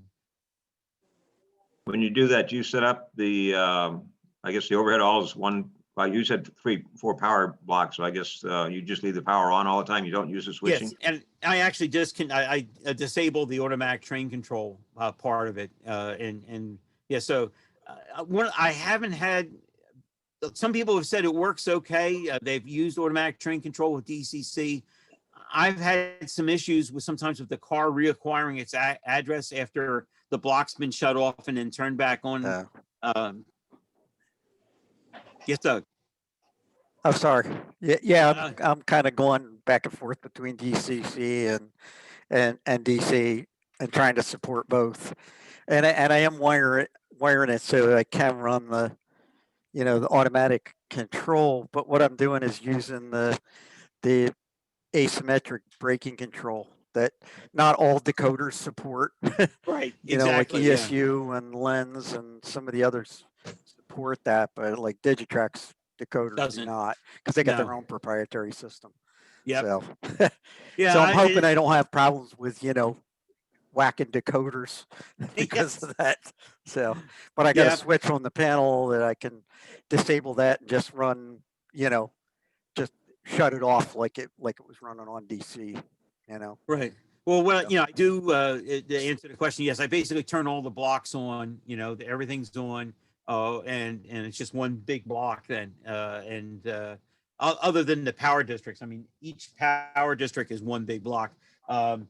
Like the Tarsdale power district starts right here at the end of this cutback loop. There's this whole branch is one power district. From here down to the Durr Y is another power district. And then the Durr Y out to Holmesburg would be another one. and then the Tacconi loop going around to the folded loop is another one. But I have maybe about a half a dozen DCC cars, so I can't stress it too much. Yeah, but then again, yeah, with DCC, there's only so you only have two hands and so many. It's like I'm not that coordinated to run 6 cars by myself in DCC without doing damage. So. That's not coordination. That's crashing. Yes, but It's in the head, I mean, not the hands. but it is so nice. Like, the whole thing of like when they're sitting in the car barn, and all the lights are on, and they're up against one another. And like the thing that Garo used to talk about, here's the headlight of the car behind shining on the back of the car in front of it. And, you can pull right up behind a car to make a station stop. That's a lot of fun. So, that's the operator perspective of running a layout, and then this is the rail fan part of, I'm just going to sit down here and crouch right down next to the module and watch all the trolleys go by. That's that fun part of it too. Mike, I find that my problem is I can only run 3 cars at a time. If I go to the 4th car, my eyeballs don't gimbal enough that I can follow all that's going on. And sure enough, a car will stall, then there's a rear end crash, and so forth. And I have had a crash where it knocked the car off the track, and because I got open frame structure and I don't have a lot of scenery, I'll find the car nestled in a piece of plastic that I have over the junk underneath the car.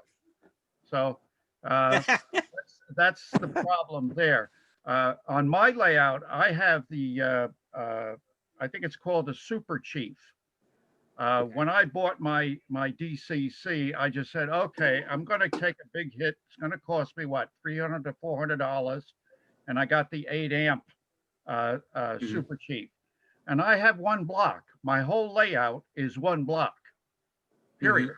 I still have some blocks there from when I had DCC, and the switches are all up, on, and I just run it as one block.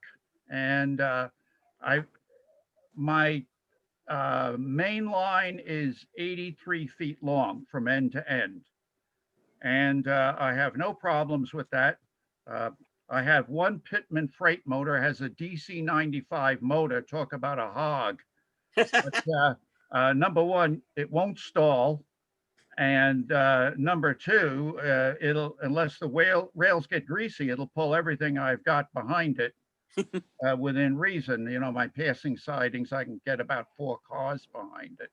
So that's been my experience. And I do rail fanning too, and I can put with the controller, your main controller, hand controller, you have 2 throttles, and then one of the, what is it, the UP5s or whatever it is, I can do economy throttles. Plug it into one spot, sit there, and then I can just sit back and do what you're doing, rail fanning. So it's still a great system. And I don't know what Doug was talking about. I have not had problems with decoders, and I've had NCE decoders and Digitrax decoders, including the 5 amp. It's the 583, I think it is. It's a great big board. That's the one I have to use with my freight motor because the motor is so large. And I think Doug was talking about the braking function. Automatic train control. That I see what you mean. Function, it's not available. Yeah, I have- Digitex. So like with the relay system, if you're running DCC, you're just cutting off the power. But instead of doing that, I feed the asymmetric signal in, which all you're doing is taking a bunch of diodes and sticking them on one side of the one leg of the DCC signal. Yep. The decoder senses the difference, the disparity, and treats it as, okay, it's time to stop. And it brings it gradually to a stop, lights stay on, you have full control over it DCC wise. But it does let you use that functionality without just chopping the power off to the car. So Yeah, I just worry that I'm going to eat a decoder someday by constantly chopping the power on and off to it. So, One final thing for those who are interested in DCC is keep alive circuits. And, we suffer the same problems that everybody else does, a dirty wire or something like that. And all of a sudden something stops and, you have to tap the wire or go scrape the wire, or sometimes I've even had a spot where I lost it on the track. Although I work hard to keep my tracks clean, but Murphy's Law exists. yes. And so I've been playing around with Keep Alive and hope to experiment enough with that to perhaps put something out, write something up on Keep Alive for Digitrax powered O scale, because that Keep Alive would just push it past that dirty spot, and then the DCC would pick it up immediately. You wouldn't lose your address or anything. So that's my next project. yeah. But isn't that what flywheels are for? Say Get you again, past Bob? the dirty spot? I knew you'd say that. So that's Flywheel what we works. do in HO. Yeah. Flywheel works great as long as you're moving fast enough already. If you're just Yeah. starting up, boom. Okay. You don't have Okay, enough momentum. John, they- John, you're talking about Keep Alive. Yeah, How but the about when capacitor you- also hold Yeah, power I even know when what- it's stopped. I know what they are, and I know that they go to the blue wire to your decoder. I want to know how to put one of those things together that'll work on DC with the relays. I yield to Mike. He's the electrical engineer here. Well, you can do it if you, in the case of, I'm just thinking, okay, if your relay turns off, like normally it's connected to the running power, it's gonna go to another contact, which we normally use.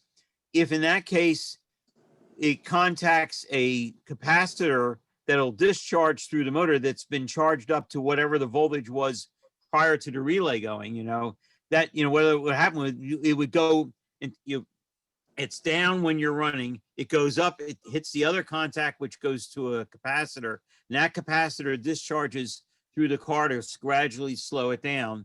And then when the relay goes back to running, it charges the capacitor back up.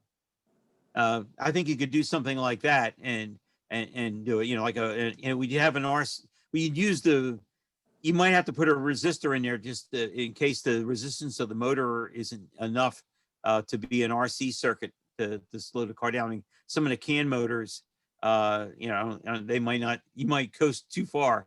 That was my one concern with Keep Alives and DCC is that you want just enough to get past the dirt, but not so much that when the pole comes off, the car is going 5 more feet after the pole comes off. Yeah. Well, and some of the decoders let you adjust how far it goes. Yeah. Yeah. I I haven't played with that. I have one of those Montreal open cars. Yes. A sightseeing car in HO, and I have the Keep Alive decoder in that because there's not much room in it, but I got a TCS one. But what I found, because that has like the small sort of N scale type motor, like under the floor, the Keep Alive will keep it going forever. So knock the pole down and go like 3 feet. But of course, if you did something with like an East Penn stopping block, it would coast through the Go whole right block. through it. Yeah. Yeah. But because it has that small motor, basically like a mechanical flywheel is totally impractical. There's no room to put it, but yet that small motor takes so little current that the electronic Keep Alive keeps it going. The problem of Keep Alive on DC is when you reverse the polarity to reverse, then that's what your problem is. Yeah, See, I mean, the fact you do it with DCC, basically your supply is AC, is that square wave AC. Yeah. And then the first thing you hit is a bridge rectifier in the decoder. So that connection where you put the Keep Alive is in the bridge rectifier after it converts it to DC. See, and then your reversing is done in the decoder at the output of that. Okay. Yeah, my approach is I'm not using commercial keep alives. I had an article somewhere, and I'd have to go back and look at it.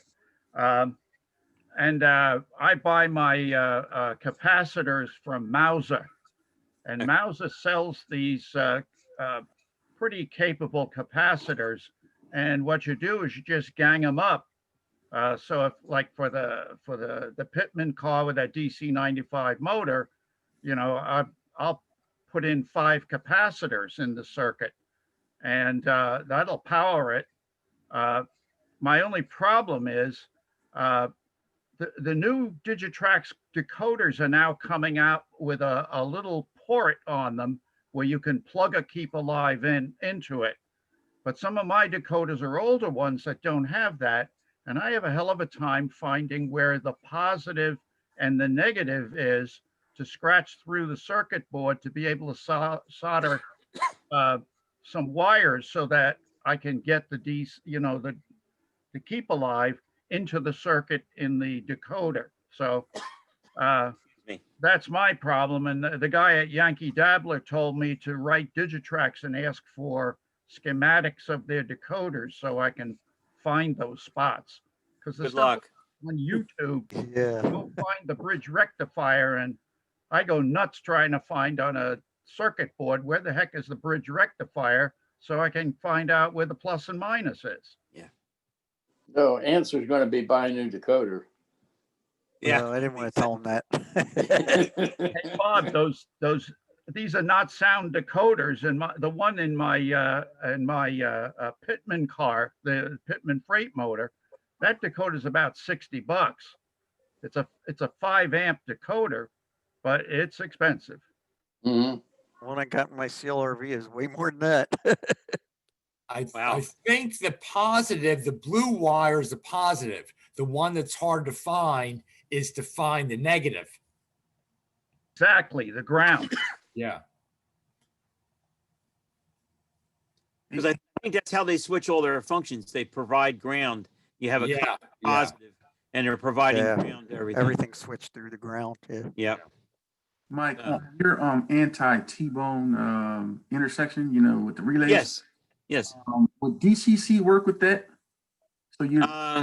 Well, that's sort of what we're talking about. You know, is how DCC works with the sudden loss of signal and then the signal coming back on, because I'm talking about using it to stop collisions where if you had 2 engines in the same block, right? Could you then shut it off? Well, technically in DCC, everything's always in the same block. No, if you turn your blocks on in that particular intersection with the relays, then if you had 2 DCC locomotives in the same block at the intersection, it would then prevent a collision. I don't think so. I'm because I think they're going to continue to see their signal and just continue to run. The only, but you could wire it so that you wouldn't have that condition. Well, the way you would, I have it wired now is it basically shuts the block off to stop the car, and it would do it. As I said, my problem is always shutting the block off and turning it back on, and the car trying to reacquire its address and stuff like that. I mean, the system that Doug's talking about sounds like the way to go, where the car knows to stop it because you've adjusted the signal to that particular car. That I might look at that and see how that might be applied to that intersection. I'm not sure how I would do it automatically there. Pretty much what I've been assuming is if you're running DCC, you have an operator for each car and you have eyes on the car. And so you're running on visual rules and you're seeing and avoiding, as we say in flying. So you don't need automatic stuff. You know, if you hit the car, it's your fault because you weren't looking. Right, well, you may Get fired. I have multiple cars that run on my layout, right? And I can't Yes. watch them all because there's buildings in the way. So I wanted as a fail safe that two cars do not collide to each other. Well, I think you could use for that, I think you would use what Doug's, using, which is that system that modifies gets you the asymmetrical signal, and the car interprets that as time to stop, and it shuts itself off. I don't have it because I'm using Digitrax right now. They don't have that function. But Digitrax has something like it. It's just proprietary. They have a I forget what they call it, but yeah, they have a system that'll do the same thing. I think they called just like braking or something like that. I think Digitrax has a system where you use like a separate control unit and you basically set it up so it's always modified to brake. And then at each block, you have a double throw relay that either connects to your standard DCC, or when you want to stop it, instead of shutting off the power, it switches it to this other right DCC supply, which basically is permanently wired to give you a brake signal. Right. And it applies the brake signal. And I think that's the Digitrax scheme of doing it. The issue with this is the fact that you don't know which car is in that block. So you have to apply, whatever signal you apply to that block has to be a brake signal for every address that's out there running. Right. It's a brake signal for every address. Yeah. It's just a built-in function of the decoder to recognize that. Yeah. Right. Yeah. So, what the signal would be getting. Now, see, I believe Bill Brandt on his O-gauge trolley modules, Okay. he used the East Penn block control. Okay. But he powered his cars with DCC, and the purpose of using DCC was that he could use the DCC to get the speed of each car to be relatively the same. So you didn't have a super fast car that was always like stopping right in the next one. He could adjust the speed. So you almost very seldom had to stop, because once you space the cars, they pretty much were going at the same speed. So you had the East Penn control in there to stop a collision, but it very seldom you had to apply it. Mm-hmm. Yeah, and otherwise you just spend a lot of money on diodes. But I think that's the Jack Spedden system. What I've noticed is I have, Bachman Peter Witt that I equip with the second decoder for sound and put some fancy lighting functions in. So they're controlled by sort of higher number functions. And I noticed whenever the pole would come off the wire and I put it back on again, those functions I would lose. If the interior lights were turned on, they didn't come on again. I'd have to reset them. Yeah. Hey, can I ask a question? Because Mike, you referred to the Peter Witt, the ubiquitous Peter Witt, and Charlie just mentioned it. What are you powering yours with? I've done nothing to it right now. So right now I'm just running it on it'll run on DC. Because I didn't think they were 2-rail. I thought they only made 3-rail ones. This one was modified. There was a gentleman somewhere that basically put took the wipers off and put scale wheels on there. So I think that's the only thing that's been changed. I think it's still got the fact that it still has the bell function working. And the only issue with running it on DC is all the lights are on. So you've got the rear light on at the same time. But see, you're talking about the O-gauge one. I was talking about the HO one. Right. The HO one. Yeah. But I believe the O-gauge one, I think most of the more modern and lower price, like O-gauge type stuff, like the Lionel stuff, like the K line that really the Bachman Peter Witt was derived from. I think what they did, rather than having the wound field motors with the E unit to reverse them, they just put in regular HO permanent magnet DC motors, and use the rectifier Rectifier. circuit to operate off the AC Right. and some sort of electronic E-unit or so. So basically, if you pull that electronic E-unit out or so, you basically just have regular DC. You can run it on DC, just like standard stuff, even Then you just though gotta get the from the 2-rail factory it was made to run on 3-rail AC with thing.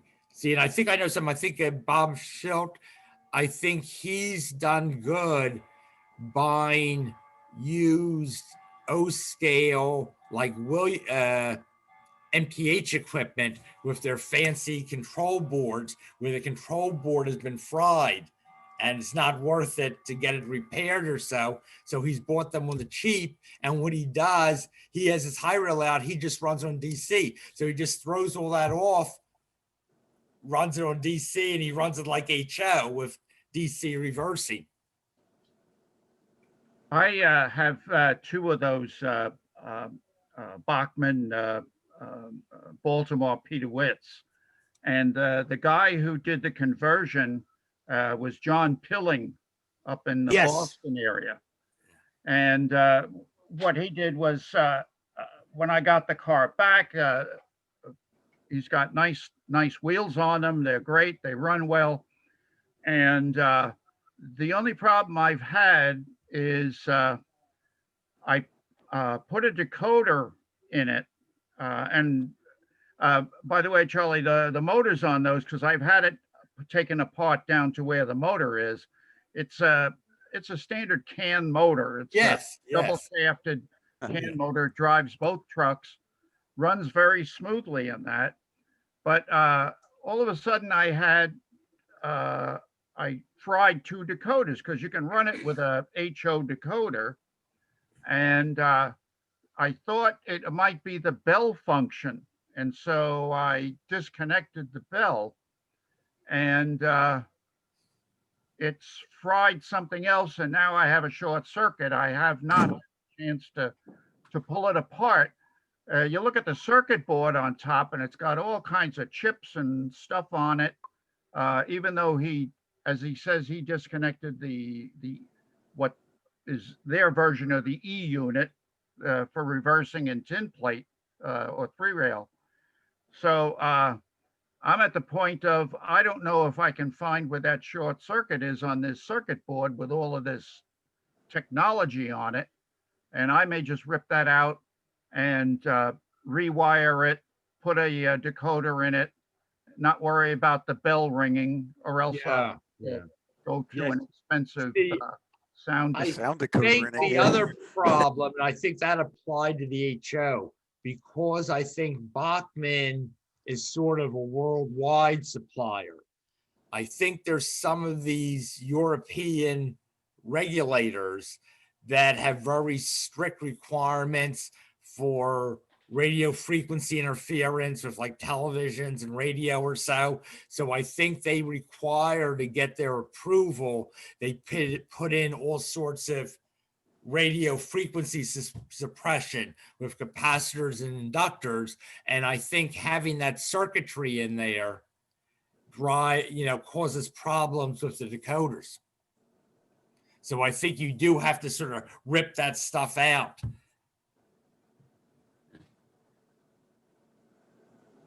Any other questions about the layout or anything? Just kind of plans for the future is, I guess one thing I'd really like to do is get the wire up on the car barn. That's the modules, doesn't have wire yet, but the track is wired in. And just mention. You have a car barn? Yeah, that's that 5-track module I had shown out to her. That's a track. You have the car barn to put over it.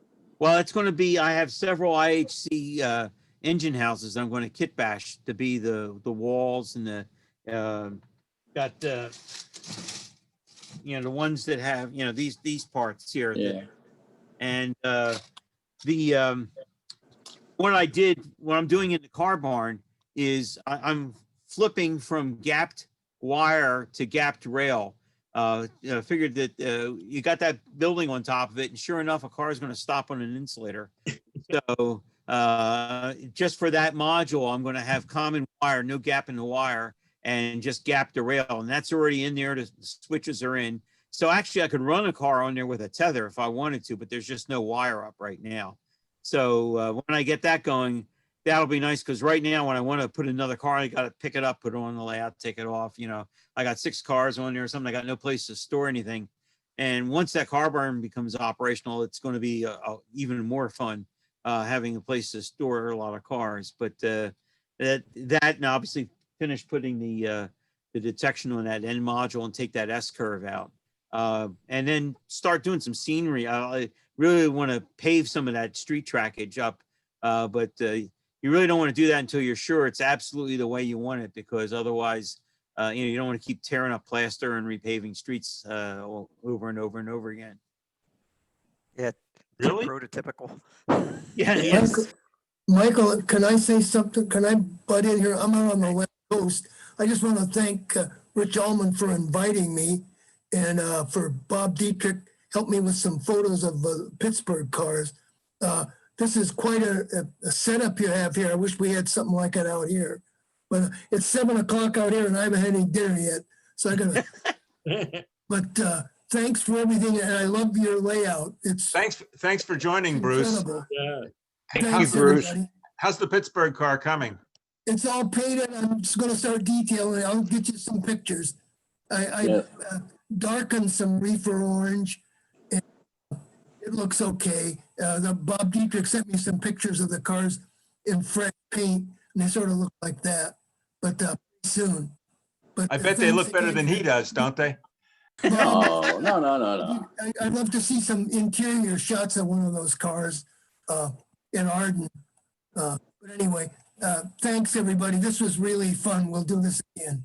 Come again, Thank you. Bruce. Thank you, Bruce. Thanks, Bruce. All right. Just Good night, fellas. Good night, guys. All right. Good night. Hey, just a comment that we were talking about when we had our dry run. This is something I think we need to keep going after all the COVID restrictions are done.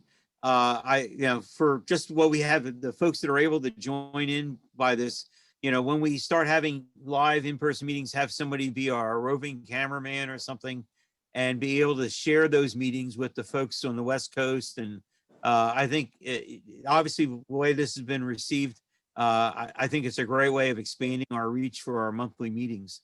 And also for those times when, we have a lot of older members, maybe it's not a good night for them to drive to the meeting, or it's January, it's Rich Allman's house. Of course, What do you mean older? It snows at my house when it's here in July.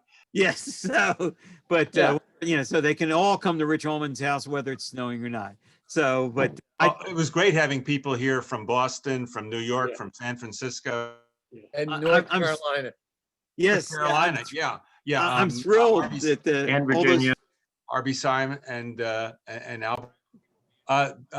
Speaking of people from afar, I sent out a thing on the chat. If you didn't see it, Bob Newhouser was not able to stay, but he has to announce that next Friday evening, 7:30 Eastern time, ERA will be having a program with Jack May showing color images. Jack's a fabulous photographer and a good presenter. Great. Friday. That's next Friday, the 15th. I said You Friday. need to be a member? I thought he said Thursday. Okay. No. Okay. Do I need to be a member? Nope. No. No. Great. How would you? A quick question for Mr. Junod. Yes, sir. Where's the layout located? It's in my basement. I know that. In Southampton, Pennsylvania, which is a suburb of Philadelphia, north of Philadelphia, Bucks County. Okay, so you're on the Pennsy or on the Reading? Actually, I would have been on the Newtown branch of the Reading. Okay. Which is a decent restaurant to station there. Yes. Which my understanding is the Newtown branch of the Reading was originally built by the Pensy, and then the Pensy sold it to the Reading. That's interesting. I would have thought if the Pensy had originally built it, the Reading would have had good title to the land. I think, well, that's always been one of the problems, that Pensy actually owned property and Reading just did it by eminent domain. So when they stopped running stuff, they lost title to the track area. Yeah, so I don't know what the title is, but apparently it was originally engineered by the Pennsy, that the Pennsy had an interest in a railroad that went in Jersey and was going to cross like above New Hope. And that was the idea of the Newtown branch that was supposed to continue. So it's supposed to be at Philadelphia, New York, sort of like around, by way of Scudder's Falls or so. And then when Pennsy got to Camden and Amboy and the other thing, and they established Didn't need it anymore, they didn't need it anymore, so they sold it off to the Reading. When I was in Philadelphia in 1982, I was a intern from Northeastern up here. Okay. I got a job down there briefly with SEPTA to start that moved over to the city of Philadelphia. Okay. And anyway, the job I had at SEPTA, the briefly time I was there, was inventorying the complaint letters when SEPTA was trying to cut the service back to Fox Chase. When they abandoned that RDC service up there. Yeah. If you dealt with SEPTA complaints, you probably worked a lot of overtime. I think my job was not to answer them, but simply to block them in, That's funny. Yeah, it's well, that's all. Most of that's been converted now to a trail. They're opening up a bike path and a trail. The area in Southampton is being paved right now, and pretty soon you'll be able to ride a bike all the way up to Newtown from Philadelphia on what used to be that branch. It connects up with the Pennypack Trail in Pennypack Park in Philadelphia. So, but no, real quick about the basement. I didn't go into a lot of detail on that. I mentioned that the basement had been flooded. So a lot of what had to happen. And the other thing I would say about building layouts is, think about the creature comforts before you start building the layout. And what I did when we redid this, I had to replace the heater because the heater was completely rusted out. Got the heater. I had sheetrock the walls, but they got all moldy from all the flooding. Got all that taken out, put new sheetrock in. One of the bigger things I did was I put carpet tile down. I got these carpet squares that have a plastic bottom on them. So even if I do get a little bit of water in there, it doesn't get up there. But the carpet tile, it adds a little resilience to the floor. And it's a little warmer. So, you're not standing on cold bowling alley asphalt tile, and it's easier on the feet. I got a French drain put in. So I really have not had a drop of water in here. And if you have to sit on the floor under the layout, it's softer. Yeah, everything about it. I mean, this is like one of the nicest rooms in the house. The other thing I noticed is that there's no shortage of lighting in here. I kind of way overdid it with the lights. There, almost every other square here is a 4-tube fluorescent, and I use 5,000 K, daylight. Like an operating room. It's very. I don't need an auxiliary light to work on the layout. If I want to go up and start spiking or something, it's plenty bright enough. The only problem I have right now is if I go upstairs and go outside in the front lawn, I'm bumping into stuff because I can't see because it's bright down here. But it's something to be said for making your layout room a nice environment. Maybe too nice. Your wife might not like the fact that you're so comfortable down here, but I'm really happy that I spent the time to do the floors and get the walls and get the lighting nice.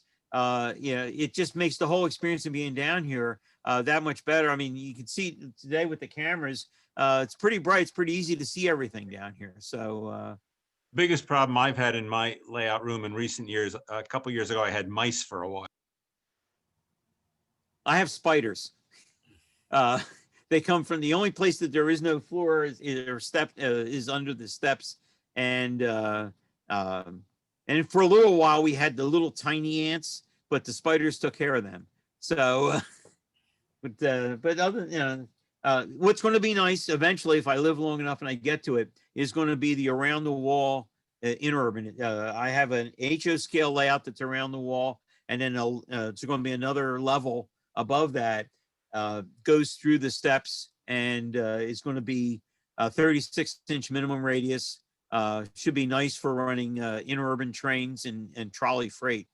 So, and that's going to connect with this through that junction that I haven't built yet. So stay tuned. Maybe in a couple of years, I'll have that running, and that will be fun too. I unmuted so we can applaud. No, that's I really was excited to do this tonight, and I hope I don't know how it looked on the other end, but I'm hoping folks were able to see things well. It came out real well. One of these is going a little better. It was excellent. Real nice. All righty, well, we calling it a meeting then? What's the next meeting? What's our next, what do we have next month? I don't know. I'm not sure if we set one up yet. George, what's the next meeting? Hey, George, it's the vice president. Right, yeah. Vice president's job. Yeah, the next meeting will be February 5th. And what are we gonna do? Bob Dietrich has offered to show his layout and how he's combined the two different layouts. Oh, really? Yes. We'll see what we can do. Are you going to have the bagels and donuts? Sure. I'm gonna have you down here running it for. What? I did. What did somebody say is going on next Friday? Another club or ERA. Yeah. ERA? Electric Yes. Railroaders Association. Yeah. Oh, okay, okay. www.erausa.org. Thank you. On the calendar this week, actually, tomorrow night is the Boston Street Railway Association at 7:30. Monday night, there's the Toronto Transportation Society, which is members only. But if you know a member, you can get somebody to get you in there, okay? And then the ERA is on Friday. I believe there's another one. Oh, the Pennsylvania Trolley Museum is having what they call a trolleyology show on Wednesday, the 13th. Okay. That's also from, it's not necessarily for members only. If you email the PTM, they'll send you a electronic quote unquote ticket to get in. There's no charge. It's just a presentation. Next week, it's about the low floor cars from the Pittsburgh Railway, how the design was done and all that kind of thing. That was Wednesday, George? Wednesday night, yep, the 13th. You email Kristen Fredrickson. Her email is assistant@ptm.org. And she's in charge of that, and she'll get you in there. Okay? Yeah. And George, thank you for putting together that very nice list of. Oh, that's fine. We hope to see you often everywhere. Yeah. I'll give you all the boring shows you want someday if you want them. Well, we're physically isolated, but that doesn't mean we have to be socially isolated. And I'll make sure to send that article. Where was it going again now? I sent you the link to George LaRue. Okay. Ops LaRue. It's all ready to go if somebody wants to take care of it, okay? It'd be great. Have a good night.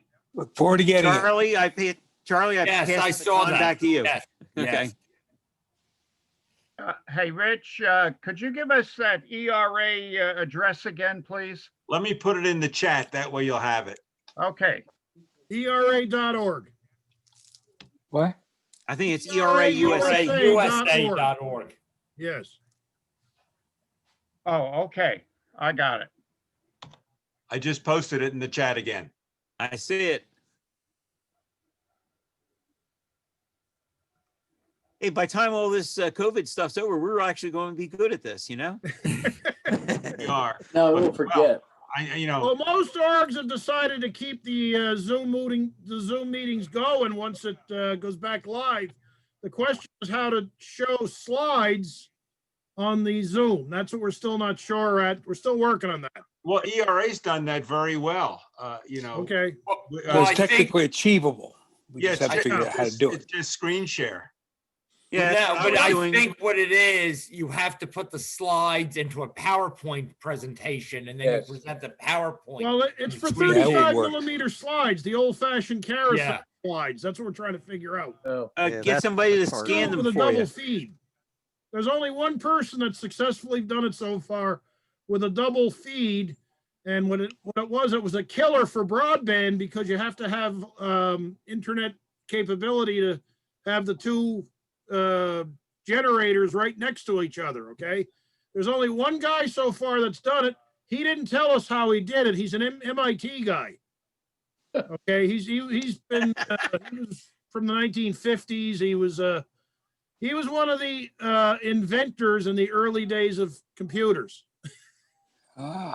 But he So actually know exactly did what he was doing, but he never told anybody. He okay. That's, I mean, in other words, he didn't Guaranteed scan the employment. slides into digital beforehand. He actually presented the slides. Yeah, he live managed on to the thing, sync yeah. a real slideshow with two cameras. Yeah. One looking Wow. at him, the other looking at the projector. Okay, and you would never know it. I mean, he really did a great job, but he didn't explain to us how he did it. So the outfit in Cincinnati is going to try one in 2 weeks. I think it is. They're going to try one of theirs. The BSRA is going to try another one of theirs. The ERA is going to try theirs. We'll see what works. Okay.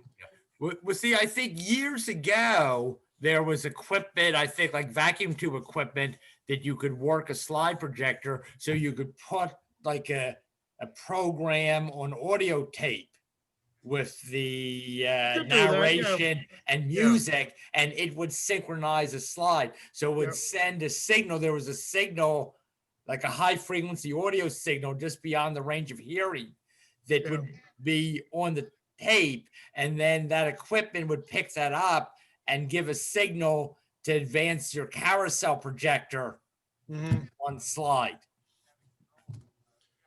Well, I don't know if you did you guys hear? Well, I guess I interrupted it at one point. Bob Newhouser and I were like two jet fighters kind of sliding around between the two meetings that are Yes, going on. yes. Okay. Yeah. The Wisconsin meeting is still going in my phone over here on the left. You guys are in the laptop on the right now. Okay. I hope you didn't What happened with the cross here too many. What happened with the CERA meeting? It was canceled. Oh, They found out that the hard drive was corrupted, ooh. so they lost the whole show. Right.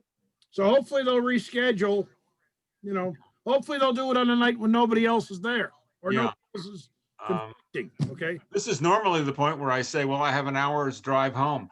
Yes. I'll be glad we don't. Yeah. Yeah. Okay. So anyway, I'll leave you guys. I'll see you next time. So I hope, Thanks for joining us, and, George. like I said, I'll send that stuff to Mr. LaRue. Okay. Have a great evening. You too. Bye bye. Take care. Bye. Yeah, Bye. I'm gonna call it a night myself here. Okay. Yeah. Thank Yeah, me you so too. much, Michael. Thank you for the hospitality from North Carolina. Thank you. You're welcome. Yeah. Glad to have you. Yeah. Thanks, Mike. Great. It was a See great. you all next, see you all next week. Yeah, Happy New Year. See you guys. Happy New Year, everybody. Take care. Have a good night. Bye all. Good night. Stay well.